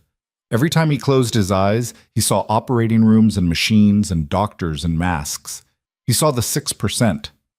He'd read every article he could find about ventricular septal defect repairs, watched surgery videos on YouTube until he felt sick, memorized statistics that didn't make him feel any better. 94% success rate sounded good until you remembered that 6% meant someone's child didn't come home. Around 3 a.m., he gave up on sleep and went to check on Emma. She was awake too, staring at the glow-in-the-dark stars Patricia had helped her stick to the ceiling. "Can't sleep either?" Ethan sat on the edge of her bed. "I'm scared," Emma whispered. "Me too, kiddo." "Really?" "Really. Being brave doesn't mean you're not scared. It means you do the thing even though you're scared." Emma was quiet for a moment. "What if I don't wake up?" The question punched all the air from Ethan's lungs. "You're going to wake up. But what if I don't? Then I'll come find you and drag you back myself, because I'm not losing you. Not now, not ever. You understand me?" Emma nodded, but tears were sliding down her cheeks. Ethan pulled her close, and she cried into his shoulder while he held her and tried not to fall apart himself. She was so small. 6 years old and facing something that terrified grown men. It wasn't fair. None of this was fair. "I love you, Daddy." "I love you too, Em. More than anything in the world." They stayed like that until Emma finally dozed off around 4. Ethan tucked her in and kissed her forehead, then went back to his own room. He had 2 hours before they needed to leave for the hospital. 2 hours to hold himself together. He was in the kitchen making coffee he didn't want when Victoria appeared. She wore yoga pants and an old Stanford t-shirt, her hair loose around her shoulders. No makeup, no armor.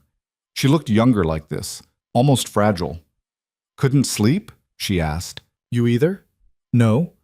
Victoria poured herself coffee and leaned against the counter. How's Emma? Scared. We both are. That's normal. Doesn't make it easier. Victoria was quiet for a moment. Then she set down her mug and moved closer. Ethan, there's something I need to tell you before we go to the hospital. Something in her tone made his stomach tighten.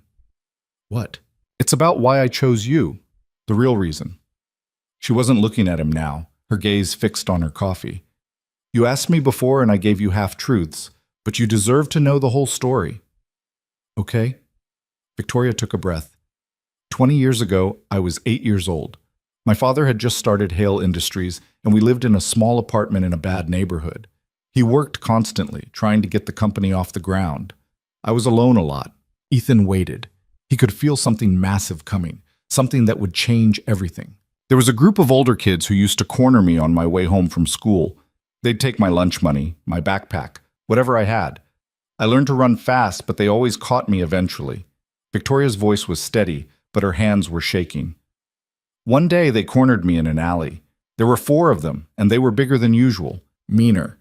I thought they were going to really hurt me. Victoria, but then this boy showed up. He was maybe 12, skinny, with dark hair and eyes that were too serious for his age. He told them to leave me alone. They laughed at him, so he got between us and told them if they wanted to get to me, they'd have to go through him first. Ethan's heart was pounding now. He knew where this was going, but it felt impossible. They beat him up pretty badly. But he didn't move. He stayed between them and me until they got bored and left. Then he walked me home, even though he had a split lip and a black eye forming. Victoria finally looked at Ethan. His name was Ethan Cole. The world tilted sideways. That's not possible. You don't remember. You were in a car accident 6 months later. Head trauma. Your mother told me you lost some memories from before the accident, but I never forgot you. Victoria's eyes were bright with unshed tears. You gave me your jacket because I was crying. It had a patch on it from some baseball team. You told me everything would be okay, that bullies were just scared people being loud. You stayed with me until my father came home. Ethan's mind was racing, trying to grab onto memories that weren't there. He remembered the accident. He'd been in the car with his dad when a drunk driver ran a red light. His dad died on impact. Ethan had woken up in the hospital with gaps in his memory that never filled back in. But he didn't remember an 8-year-old girl, didn't remember being anyone's hero. He couldn't finish the sentence. I know. And I didn't expect you to. Victoria set down her coffee. After that day, I saw you around the neighborhood sometimes. You always waved. You were kind to everyone, but especially to the kids who got picked on. You were this force for good in a place that didn't have a lot of good. Then the accident happened. Your family moved away. I never saw you again. But I never forgot you either. Victoria's voice was soft now. My father's business took off. We moved to a better neighborhood, better schools. I worked hard, got into Stanford, came back to help him build the company. But I always wondered what happened to the boy who saved me. Ethan felt like he was drowning. How did you find me? By accident. 6 months ago, I was at a conference downtown. I stopped for coffee at this little shop, and you were there. Working behind the counter, I recognized you immediately. You have the same eyes, the same way of standing. But you didn't recognize me, obviously. Why would you? I was 20 pounds heavier then. Different hair, different everything. You've been watching me for 6 months? Not watching, checking in on. I had someone pull your background. Found out about Emma, about your wife's death, about the medical bills, about how you were working 3 jobs and still drowning. Victoria's hands were clasped tight in front of her. And I saw an opportunity. I needed a husband I could trust, someone with integrity who wouldn't betray me for money or power. And there you were, the boy who'd protected me, now a man who clearly still protected the people he loved. So this whole thing, the contract, the marriage, all of it, was about repaying some childhood debt? No, it was about helping someone who once helped me, and yes, helping myself in the process. Victoria's voice was defensive now. I know it sounds manipulative. I know I should have told you from the beginning, but I couldn't risk you saying no, and I couldn't let you lose Emma because you couldn't afford her surgery. Ethan stood up, needing distance. His head was spinning. You've been lying to me this entire time. I never lied. I just didn't tell you everything. That's the same thing. Is it? Would you have said yes if I told you the truth? If I'd said, hi, I'm the girl you saved 20 years ago. Want to enter a fake marriage with me? Victoria's voice rose to match his. You would have thought I was crazy. I would have at least had all the information. And Emma would still be waiting for a surgery you couldn't afford. They stared at each other across the kitchen, both breathing hard. Ethan felt betrayed and confused and angry, but underneath all of that was something else. Understanding, maybe. Or the beginning of it. You painted her room purple, he said finally. Victoria blinked at the non sequitur. What? When we moved in, you painted Emma's room purple before you even met her, because you cared about making her feel welcome. Ethan ran his hands through his hair. You've been trying to take care of us this whole time. Not because the contract said to, but because you wanted to. I don't know what I want anymore, Victoria admitted. I thought I did. I thought I could keep this clinical and controlled. But then you moved in, and Emma looked at me with those big eyes, and you were kind even when I didn't deserve it. And suddenly this wasn't just a business arrangement anymore. What is it then? I don't know. Victoria's voice broke. But I care about you, both of you, more than I planned to, more than I should. Ethan crossed back to her. Victoria looked up at him, vulnerable in a way he'd never seen, and he realized something. He'd been angry about the deception, but he wasn't angry that she cared. He was angry because he cared too. We need to talk about this, he said. Really talk. But not today. Today we focus on Emma. Victoria nodded. I'm sorry for not telling you sooner, for lying by omission. I'm not good at this, at being honest about feelings. Business I can do. This, she gestured between them. I don't have a roadmap for this. Neither do I, but we'll figure it out. Ethan touched her face and she leaned into his palm. After Emma's surgery, when she's safe and we can breathe again, we'll figure it out. Promise? Promise. They stood there for a moment, just breathing together. Then Emma appeared in the doorway, still in her pajamas, clutching her stuffed elephant. Is it time to go? Ethan glanced at the clock. 5:15. Yeah, kiddo, it's time. The drive to the hospital was quiet. Emma sat between Ethan and Victoria in the back seat, holding both their hands. The city was still dark, streetlights casting orange pools on empty roads. Ethan watched buildings slide past and tried not to think about everything that could go wrong. They checked in at 5:45. A nurse named Carol took them to a pre-op room where Emma changed into a hospital gown that was comically huge on her small frame. She looked even tinier in the hospital bed, swallowed by white sheets and medical equipment. Dr. Chen came in at 6:15, calm and confident. She explained the procedure one more time, answered Emma's questions about whether it would hurt, no, she'd be asleep, and whether she could eat ice cream after, yes, as much as she wanted. Then the anesthesiologist appeared with his cart of equipment and explained what would happen. We're going to give you some medicine that makes you sleepy, he said to Emma. And when you wake up, the surgery will be all done. Sound good? Emma nodded, but her grip on Ethan's hand was crushing. Will my daddy be here when I wake up? I'm not leaving, Ethan promised. I'll be right here waiting for you. What about Victoria? Victoria moved to the other side of the bed. I'll be here too. We both will. Promise? I promise. Victoria kissed Emma's forehead, and Ethan saw tears in her eyes. The anesthesiologist started the IV. Emma's eyelids got heavy almost immediately.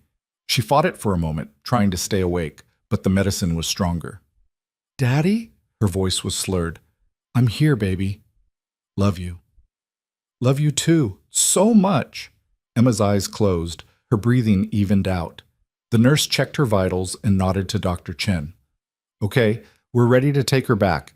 You two can wait in the surgical waiting area. Someone will update you every hour. They wheeled Emma away, and Ethan felt like his heart was being torn from his chest. Victoria's hand found his, gripping tight. She's going to be okay, Victoria whispered. She has to be.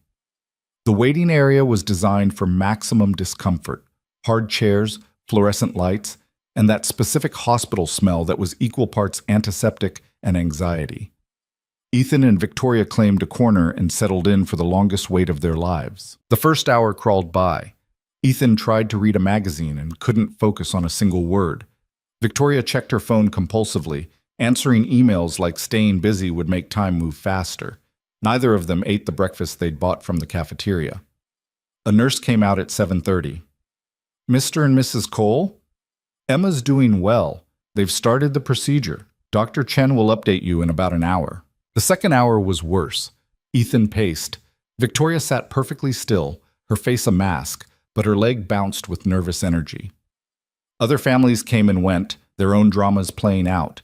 A woman got good news and cried with relief. A man got bad news and had to sit down before he fell down. Ethan couldn't watch.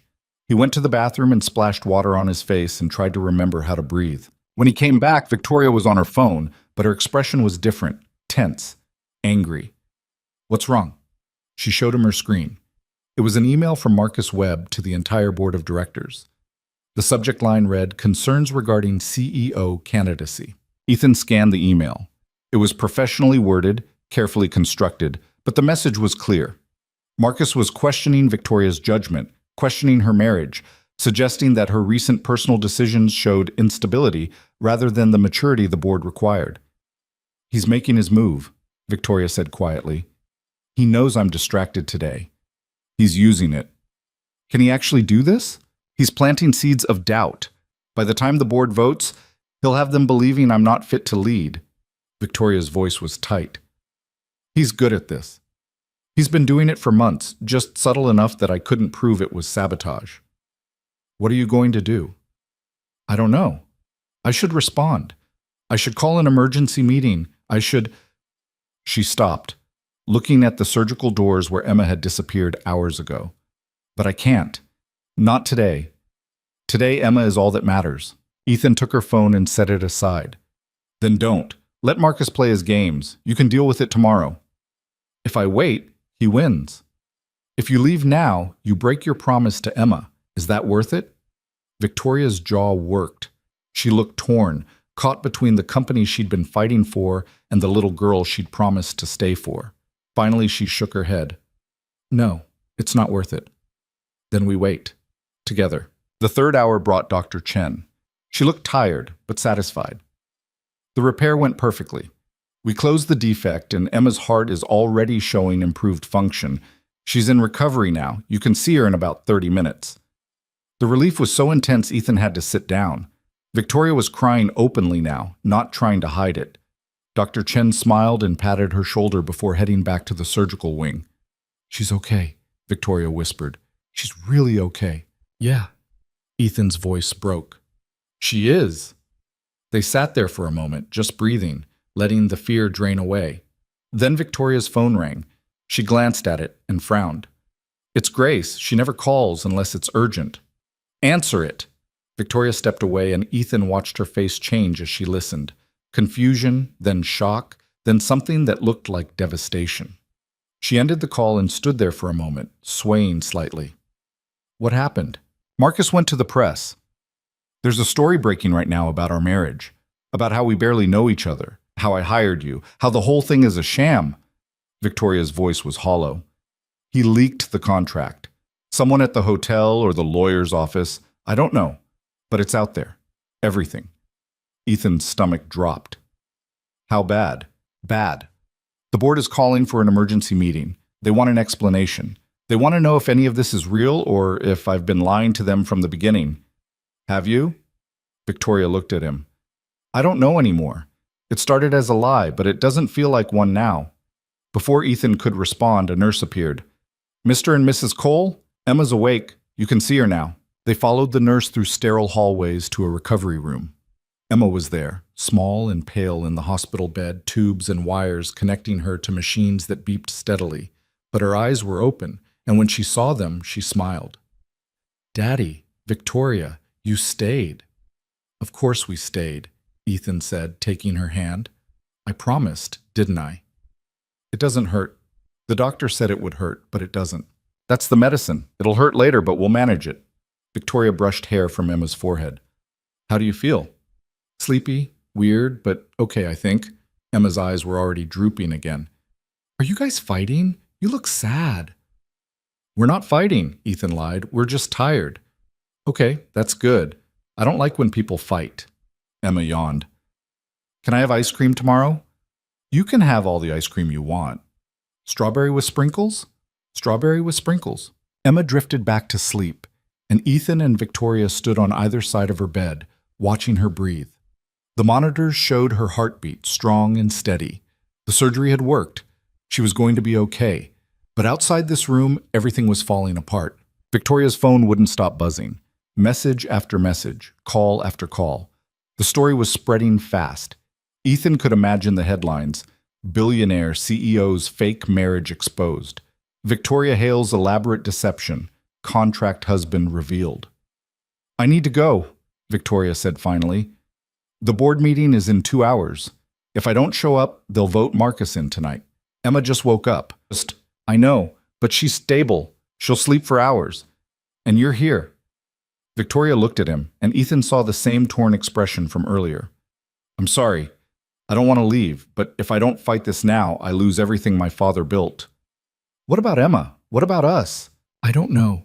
Victoria's voice was breaking. I don't know how to choose between the company and you. I've spent my entire life working toward this moment, this position, but I've never cared about anyone the way I care about you and Emma, and I don't know what to do. Ethan wanted to tell her to stay, wanted to say the company didn't matter, that they could figure something else out, but he could see the panic in her eyes, the terror of losing the legacy she'd been protecting. Go, he said. Fight for your company. But Victoria, after this is done, we need to talk, really talk about all of it. What if there's nothing left to talk about? What if the board votes me out and I've lost everything? Then we'll figure it out together, but you have to fight first. Victoria kissed Emma's forehead one more time, then left without looking back. Ethan watched her go and tried to ignore the feeling that something fundamental had just broken between them. He settled into the chair beside Emma's bed, holding her small hand, and waited. The nurses came and went. Doctors checked vitals.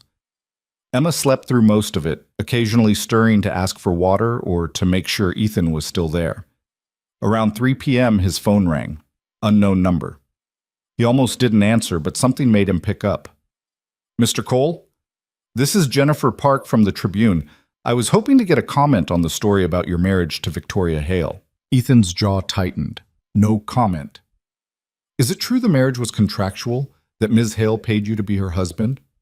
I said no comment. What about your daughter? Sources say her medical bills were covered as part of the arrangement. How does it feel knowing your child's health was bought and paid for? Ethan hung up. His hands were shaking. The phone rang again immediately. Different number, same kind of call. He turned it off and sat in the quiet of the hospital room, listening to Emma breathe and wondering how everything had gone so wrong so fast. Hours passed. Emma woke up properly around 5. Groggy, but alert enough to ask for ice chips. Ethan fed them to her, one at a time, while she told him about the weird dreams she'd had under anesthesia. She didn't mention Victoria's absence, but Ethan could tell she noticed. Around 7, Victoria finally called. Ethan stepped into the hallway to answer. How did it go? Not well. The board gave me a week to prove the marriage is real. If I can't, they're voting Marcus in, and I'm out. Victoria sounded exhausted. Marcus played it perfectly. He positioned himself as the concerned colleague who'd uncovered fraud. The board ate it up. What do they want as proof? I don't know. Something that can't be faked. Something that shows we're a real couple, not a business arrangement. She laughed bitterly. How do you prove love when you don't even know if it exists? Ethan didn't have an answer to that. Are you coming back to the hospital? I'm in the car now. How's Emma? Awake, asking for you. I'll be there in 20 minutes. She arrived in 15, still in her business suit, but disheveled now, her hair falling from its pins. She went straight to Emma's bedside, and Emma's whole face lit up. You came back! Of course I came back, I promised, didn't I? Victoria sat on the edge of the bed carefully, avoiding tubes and wires. How are you feeling? It hurts now, but the nurse gave me medicine and said it'll get better. Emma reached for Victoria's hand. Did your work thing go okay? It was complicated, but it's handled for now. Good. Daddy was sad while you were gone. I think he missed you. Victoria glanced at Ethan, and something passed between them. Understanding, maybe.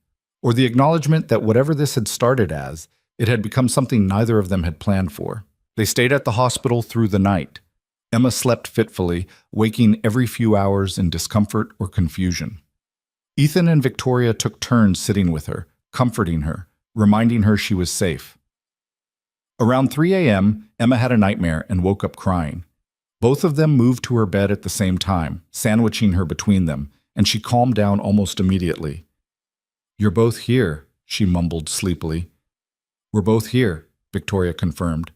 "Like a real family." The words hung in the air. Ethan and Victoria looked at each other over Emma's head, and Ethan saw his own confusion reflected in Victoria's eyes. They'd started this as a transaction, but somewhere along the way they'd become something else, something that looked a lot like a family, even if neither of them knew what to do with that. Morning brought Dr. Chen and good news. Emma's vitals were excellent. She could go home tomorrow if she continued improving. They'd need to take it easy for a few weeks. No running or roughhousing, but the prognosis was excellent. "She's going to be fine," Dr. Chen said. "Better than fine. In 6 months, you won't even remember she had a heart condition." After the doctor left, Ethan and Victoria stepped into the hallway. They were both exhausted, running on fumes and hospital coffee, but there were things that needed to be said. "The board wants proof," Victoria said, "and I don't know how to give them that. How do you prove something you're not even sure of yourself?" "Do you want to be sure?" The question stopped her. "What? Do you want this to be real? Not for the board, not for the company, for you, for us." Ethan moved closer. "Because I think somewhere in the last month, it became real for me. I don't know when it happened. Maybe when you painted Emma's room purple. Maybe when you showed up for her surgery, even though you had a board meeting. Maybe when you told me about the boy who saved you 20 years ago. I'm that boy, even if I don't remember it. And you're the girl who never forgot. And we're standing here in a hospital hallway, both of us terrified and exhausted, and I just realized something." He took her hands. "I don't want this to be fake anymore." Victoria's eyes filled with tears. "Ethan, I'm not saying I have all the answers. I'm not saying this isn't complicated or messy or potentially the worst idea either of us has ever had. But I care about you. I think I'm falling for you. And if there's even a chance this could be real, I want to try. What if I fail? What if I lose the company and I've got nothing left to offer you? You think I'm here for the company? For the penthouse and the money?" Ethan laughed. "Victoria, I didn't even know who you were a month ago. The company, the board, Marcus. None of that matters to me. You matter. Emma thinks you matter. So if you lose the vote, we'll figure it out together." "I don't know how to do this. How to let someone in. How to be vulnerable." Victoria was crying openly now. "I've spent so long building walls. I don't know how to take them down." "Then we'll take them down together. One brick at a time." Ethan pulled her close, and she collapsed against him. "But you have to decide, Victoria. Do you want this to be real, or do you want to keep pretending?" She pulled back just enough to look at him. Her makeup was smeared, her hair was a mess, and she'd never looked more beautiful. "I want it to be real. I want you. I want Emma. I want us to be an actual family, not a performance for board members and photographers." "Then that's what we'll be." Victoria kissed him, and this time there was no audience, no cameras, no performance. Just two people who'd found each other in the most unlikely way, choosing to take a leap together. When they broke apart, Victoria was smiling through her tears. "We still have to convince the board. We'll figure it out.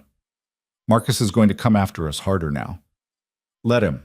"You don't understand. He's ruthless.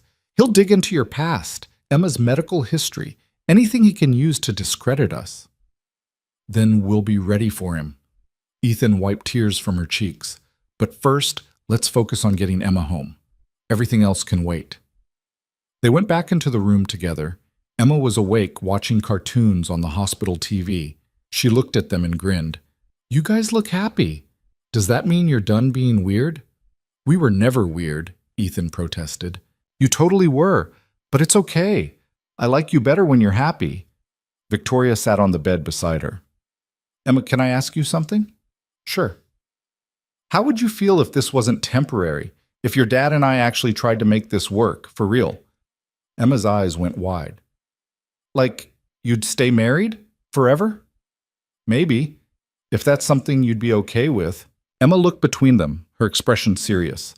Then she threw her arms around Victoria's neck. I'd like that. I'd like that a lot. Victoria held her tight, and Ethan saw tears on her face again. Happy tears this time. His phone buzzed. A text from an unknown number. You're making a mistake. She's using you. Ask her about the trust fund. Ethan deleted it without responding. Marcus was getting desperate, which meant they were doing something right. But the message nagged at him. What trust fund? He looked at Victoria, who was still hugging Emma, and decided it could wait. They'd face whatever came next together. That's what families did. Even families built on contracts and childhood memories and second chances, neither of them had seen coming. Emma came home 2 days later with a chest full of stitches and a smile that hadn't dimmed despite the pain medication making her loopy. She insisted on walking from the car to the elevator herself, though both Ethan and Victoria hovered close enough to catch her if she stumbled. Patricia had decorated the penthouse with welcome home signs that Emma had made weeks ago, and there were flowers everywhere, mostly from Victoria's business associates who'd somehow heard about the surgery. This is like a party, Emma said, touching the petals of a massive bouquet of roses. It's a glad you didn't die party, Ethan said, then caught Victoria's sharp look. Too soon? Way too soon. But Victoria was smiling. They settled Emma on the couch with pillows and blankets and her tablet loaded with movies. She was asleep within 20 minutes, exhausted from the short trip home. Ethan stood watching her breathe, still not quite believing she was okay. Victoria's phone buzzed for the 100th time that day. She glanced at it, and her expression darkened. Marcus? Grace, the board meeting is tomorrow at 2. They want both of us there. Victoria pocketed her phone. Marcus has been feeding them information all week about how we barely know each other, how the marriage happened too fast, how convenient the timing was.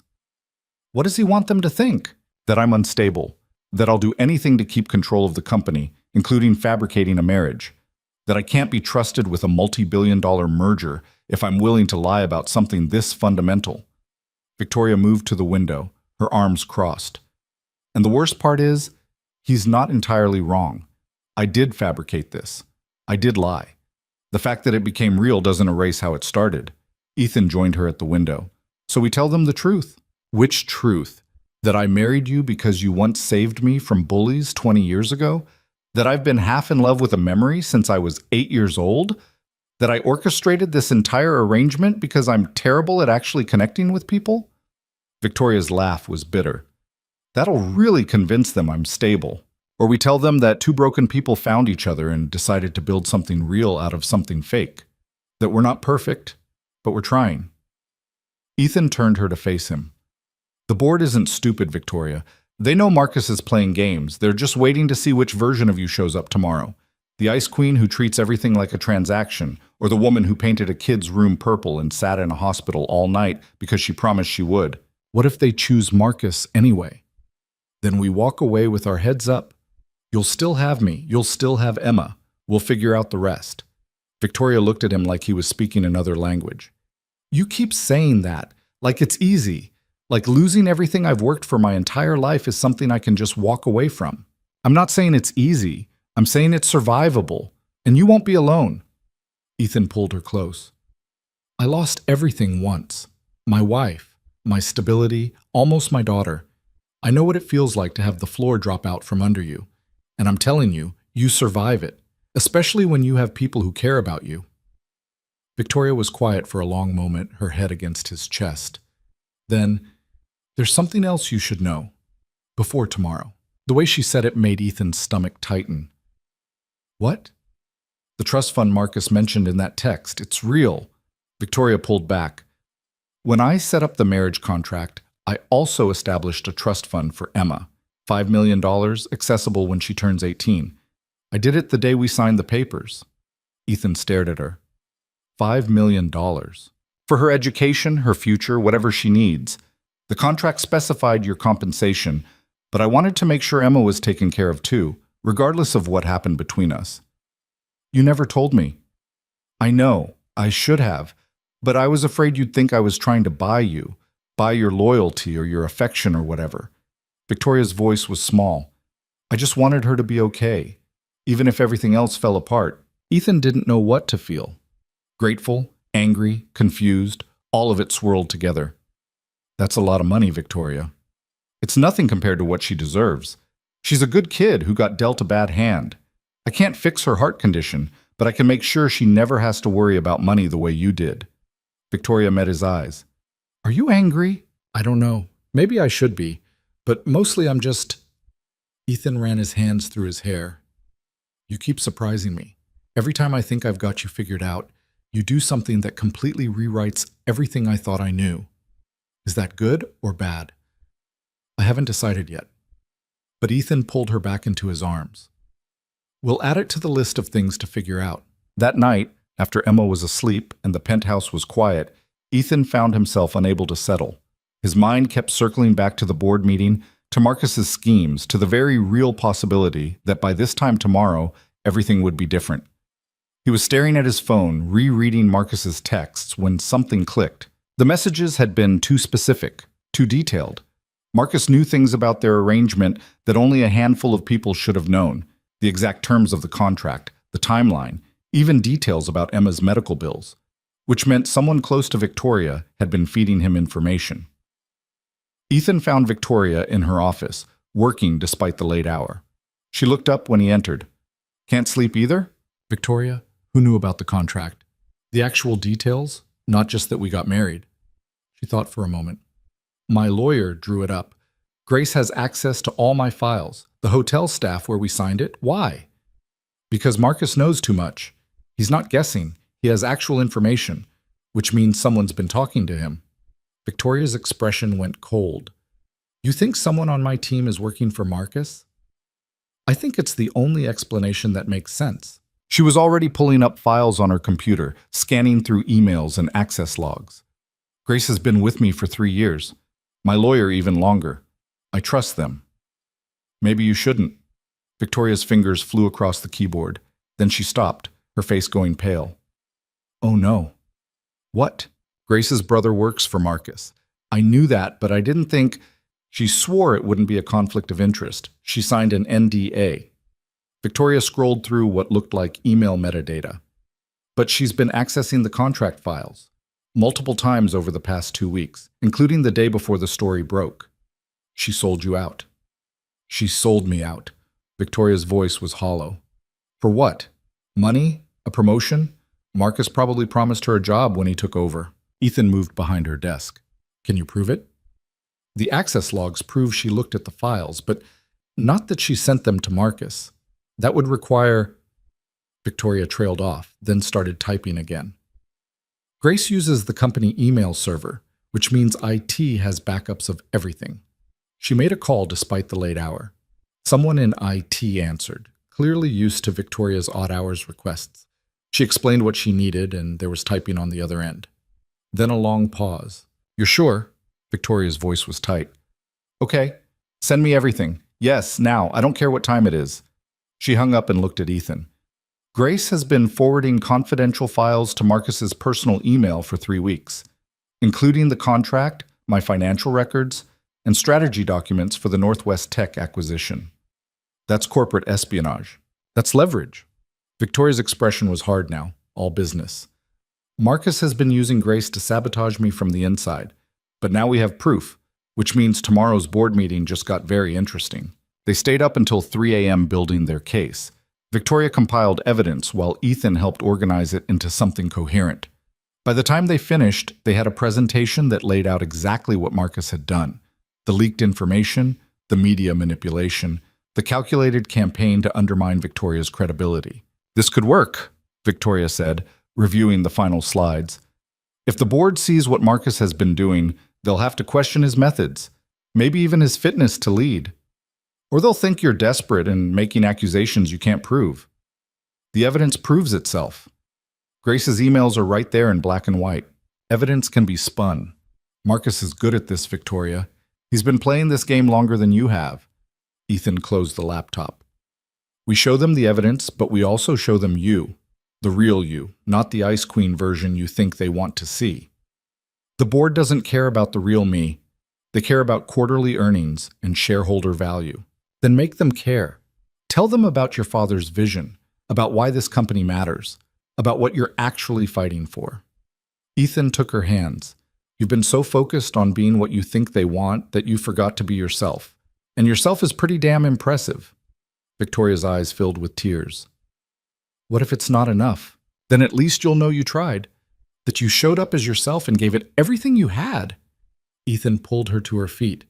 But I think you're going to surprise yourself tomorrow. I think you're stronger than you know.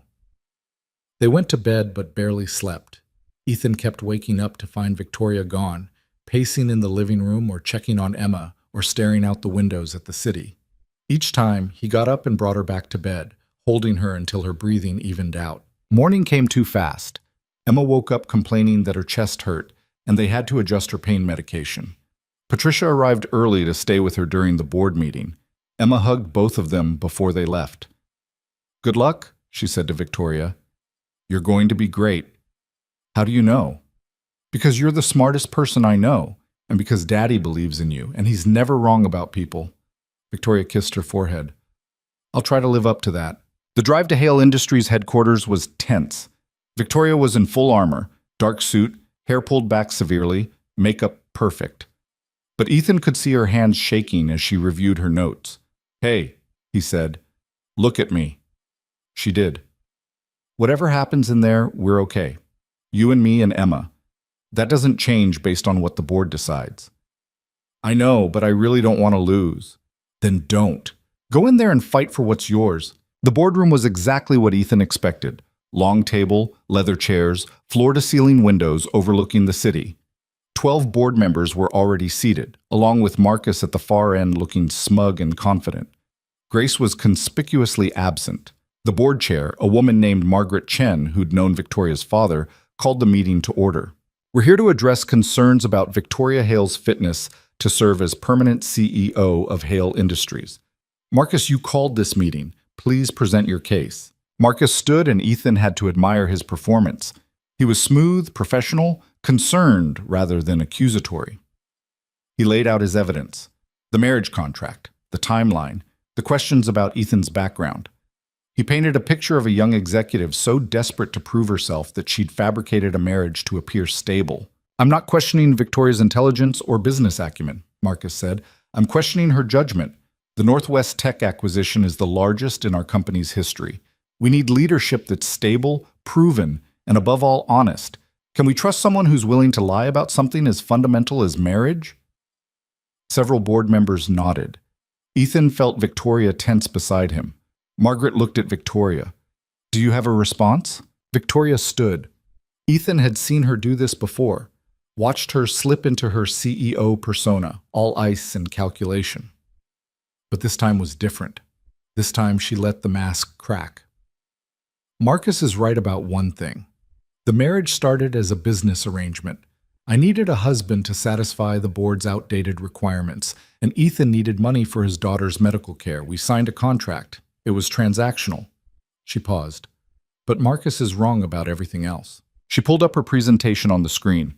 "What Marcus hasn't told you is how he obtained his information.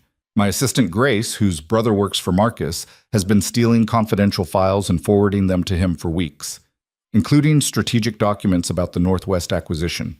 Here are the emails." The boardroom erupted. Marcus's face went red. Margaret called for order. Victoria kept going.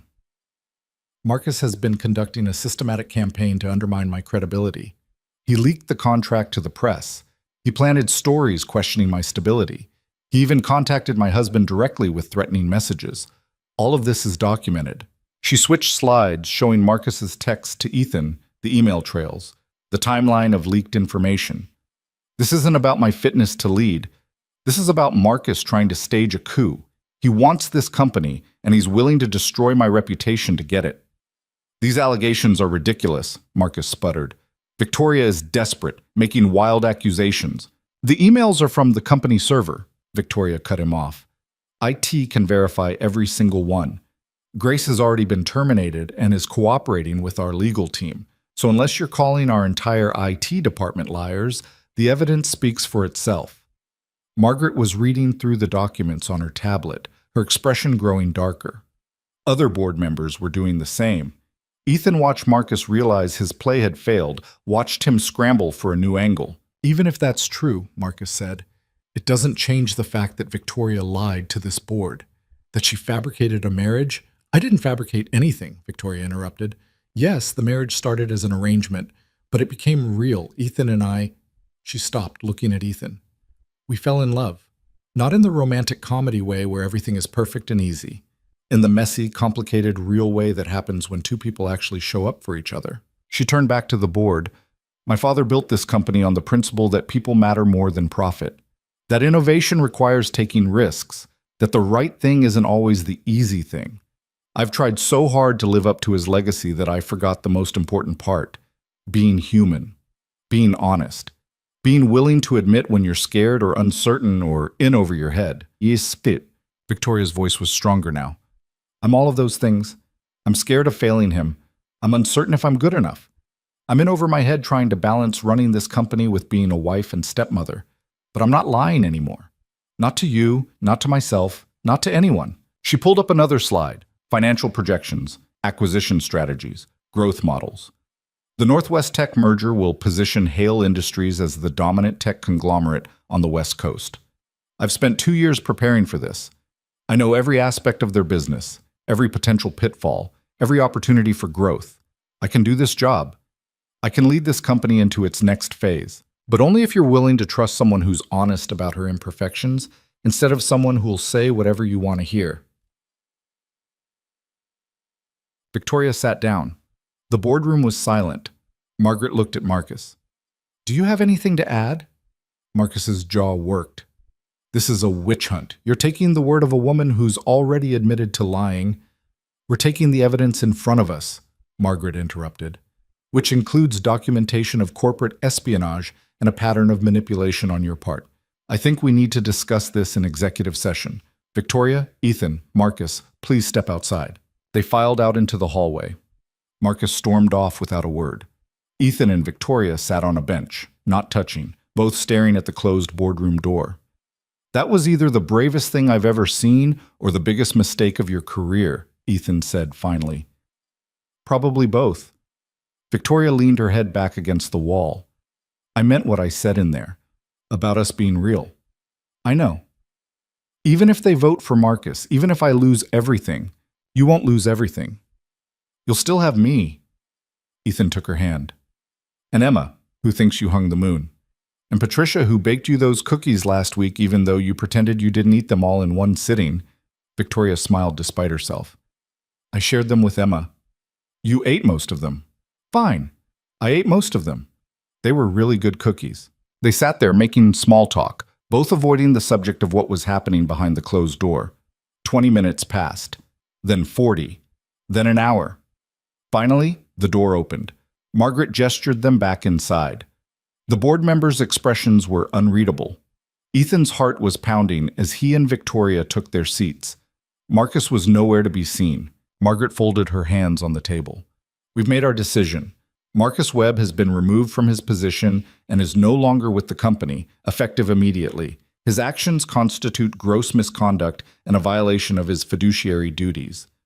Victoria's face was carefully neutral, but Ethan saw her hands clench. As for the CEO position, Margaret continued, we voted unanimously to approve Victoria Hale as permanent CEO of Hale Industries. The relief on Victoria's face was instant and overwhelming. Ethan grabbed her hand under the table and squeezed. However, Margaret added, we're adding conditions. You'll report to the board monthly for the first year. We're also assigning you an executive coach to help with work-life balance. Your father built this company, but he also sacrificed his health and personal relationships to do it. We don't want to see you make the same mistakes. I understand, Victoria said, her voice steady despite the tears threatening to spill over. Thank you. All of you. I won't let you down. We know you won't. Meeting adjourned. The board members filed out, several stopping to congratulate Victoria. Margaret was the last to leave. She paused at the door. Your father would be proud of you. Not because you won, but because you were finally honest. That took more courage than any business deal ever could. When they were alone, Victoria turned to Ethan and burst into tears. He pulled her close and she sobbed into his shoulder, relief and exhaustion and the release of months of pressure all hitting at once. You did it, Ethan said. You actually did it. We did it. Victoria pulled back, her makeup ruined, but her smile genuine. I couldn't have done this without you. Any of it. Sure you could have. You're Victoria Hale. You can do anything. Not alone. I tried that for too long. It doesn't work. She kissed him, deep and real and full of promise. Let's go home. I want to tell Emma. They drove back to the penthouse in Victoria's car, both of them giddy with relief. Victoria called Grace's replacement and started delegating tasks for the Northwest acquisition. Ethan listened to her talk strategy and numbers and felt something settle in his chest. This was who she was, brilliant, driven, passionate about her work. And she didn't have to hide that anymore. Emma was watching cartoons when they got back, Patricia sitting nearby with her knitting. Emma looked up when they entered, and her face lit up. You won! I can tell you won because you're both smiling. Victoria scooped her up carefully, mindful of her healing chest. We won! I'm officially the CEO. That's great. Does that mean we can celebrate with ice cream? It definitely means that. They sent Patricia home early and spent the evening together. The three of them on the couch, eating ice cream and watching Emma's favorite movies. Emma fell asleep between them around 8, and Ethan carried her to her room. He tucked her in and stood watching her breathe for a moment, marveling at how much had changed in just a few weeks. When he came back out, Victoria was on the balcony, looking out at the city. He joined her, wrapping his arms around her from behind. What are you thinking about? Everything. Nothing. How different my life is now compared to a month ago. Victoria leaned back against him. A month ago, I was alone in this apartment, working 18-hour days, convinced I had to do everything myself. Now I have you. I have Emma. I have something that feels like a family. It is a family, weird and unconventional, but real. What happens now? We have the year specified in the contract. Do we pretend that still matters? Do we ignore it? Ethan turned her to face him. I have a better idea. Let's tear up the contract. Victoria blinked. What? The contract was for a fake marriage, but this isn't fake anymore. So let's get rid of it. Start over. Do this right. Ethan took her hands.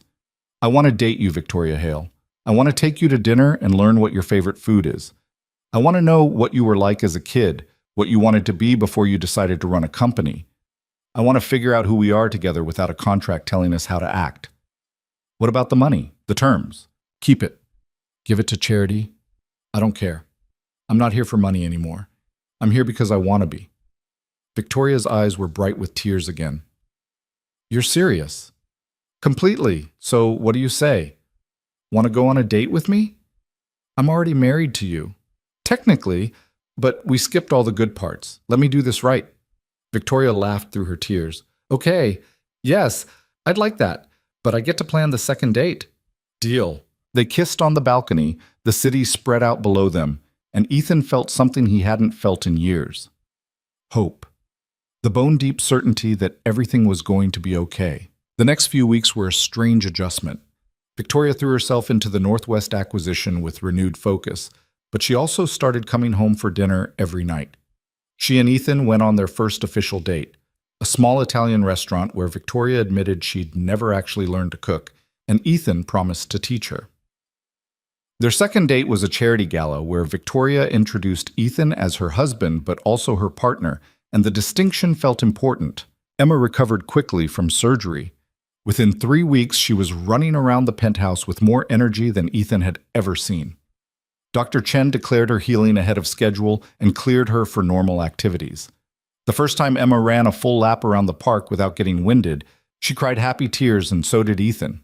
The contract stayed in a drawer in Victoria's office, unsigned and forgotten.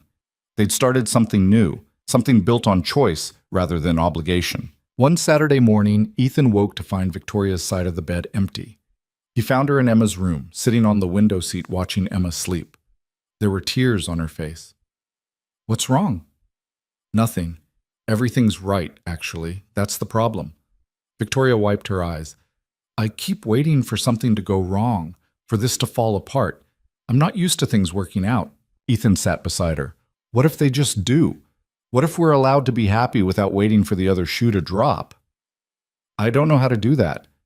Me neither, but we can figure it out together. He pulled her close. You know what I think?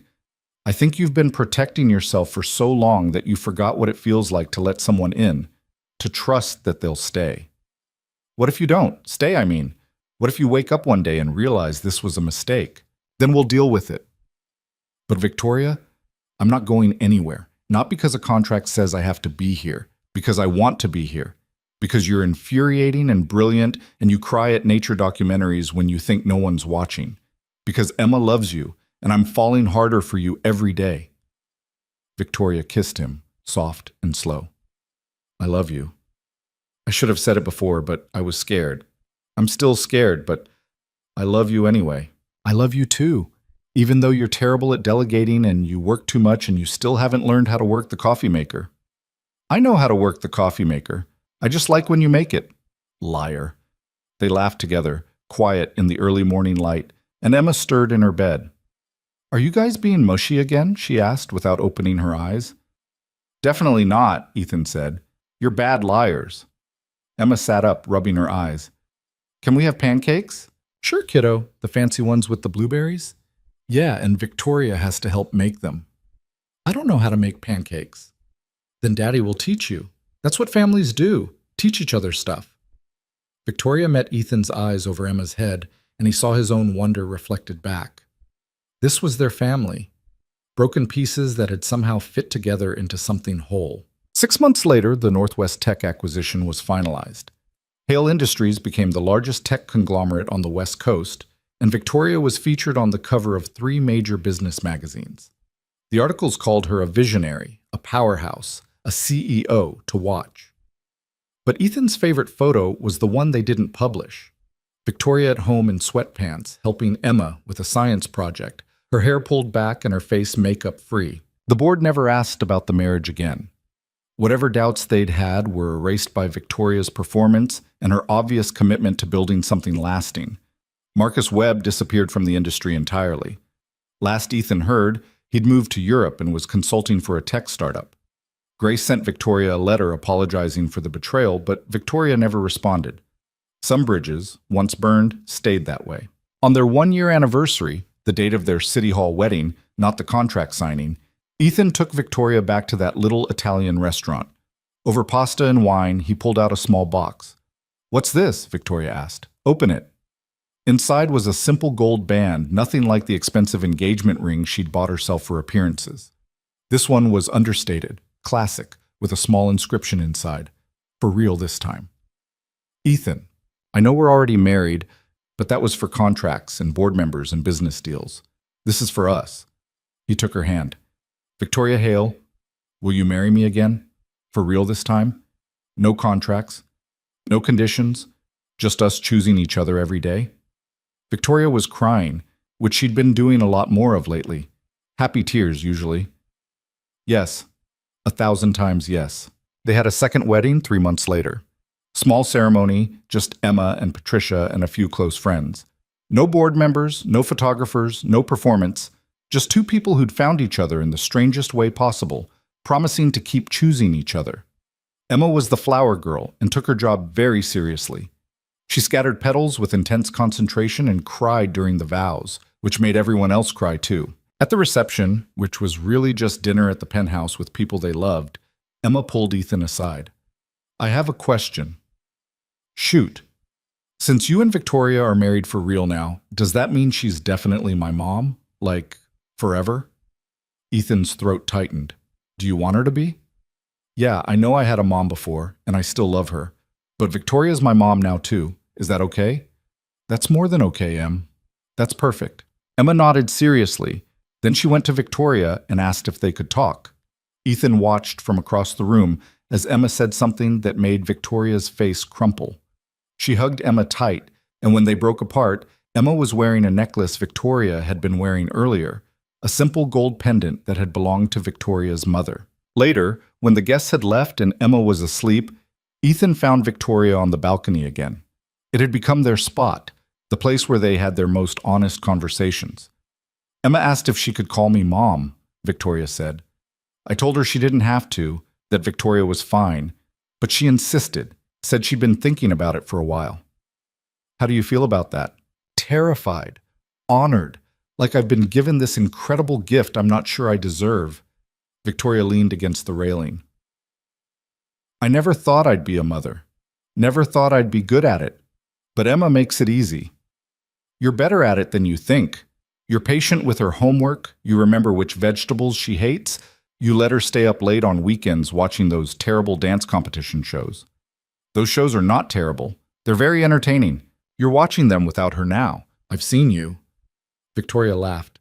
Okay, fine, they're addictive, but don't tell Emma. She'll never let me live it down. They stood together in comfortable silence, watching the city lights. Ethan thought about where they'd been a year ago. Two strangers signing a contract in a hotel room, both desperate for different reasons.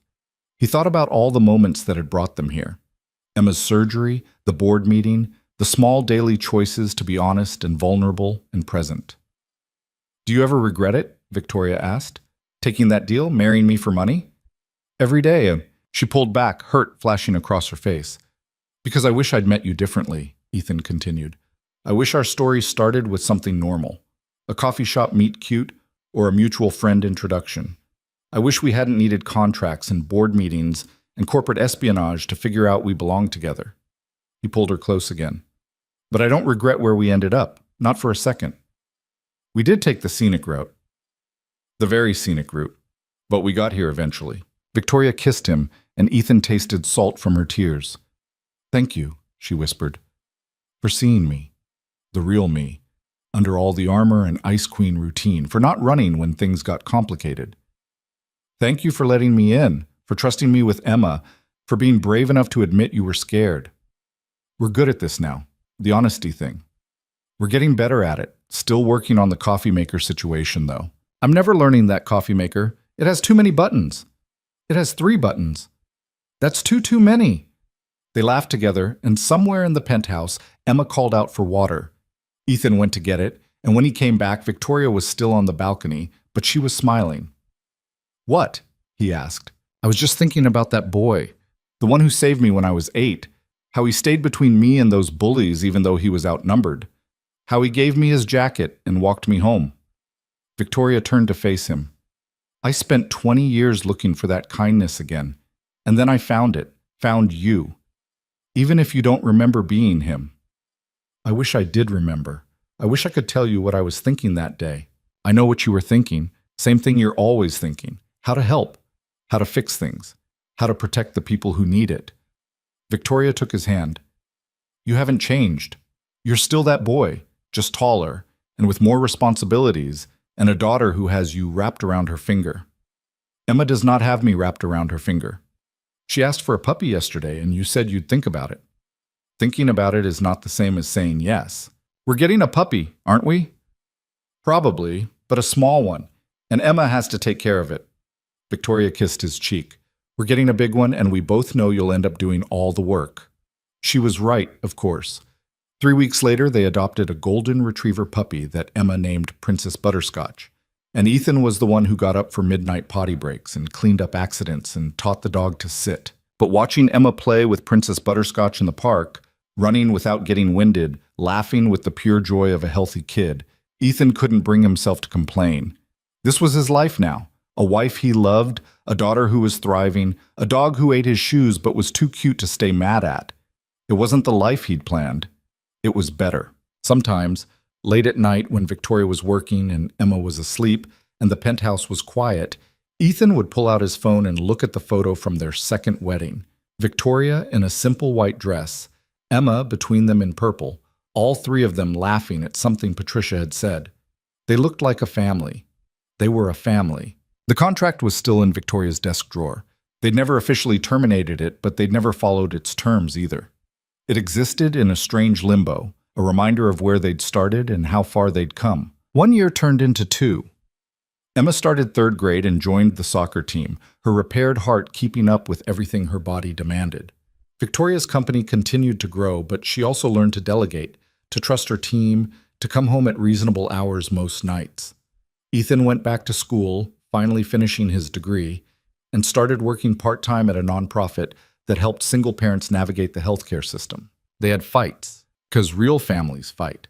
Victoria worked too much, and Ethan was overprotective of Emma, and they both had trauma they were still unpacking. But they showed up for each other. They went to therapy, couples and individual. They learned to communicate, to be honest even when it was uncomfortable, to choose each other even when it was hard. And through it all, Emma watched and learned. She learned that families could be built, not just born into. That love was a choice you made every day. That people could be broken and still be whole together. On Emma's 9th birthday, she asked for a family meeting. She'd been serious about it all week, and both Ethan and Victoria were slightly worried about what she might say. They gathered in the living room after the birthday party, Princess Butterscotch snoring on the couch. Emma stood in front of them, looking far too grown up for 9.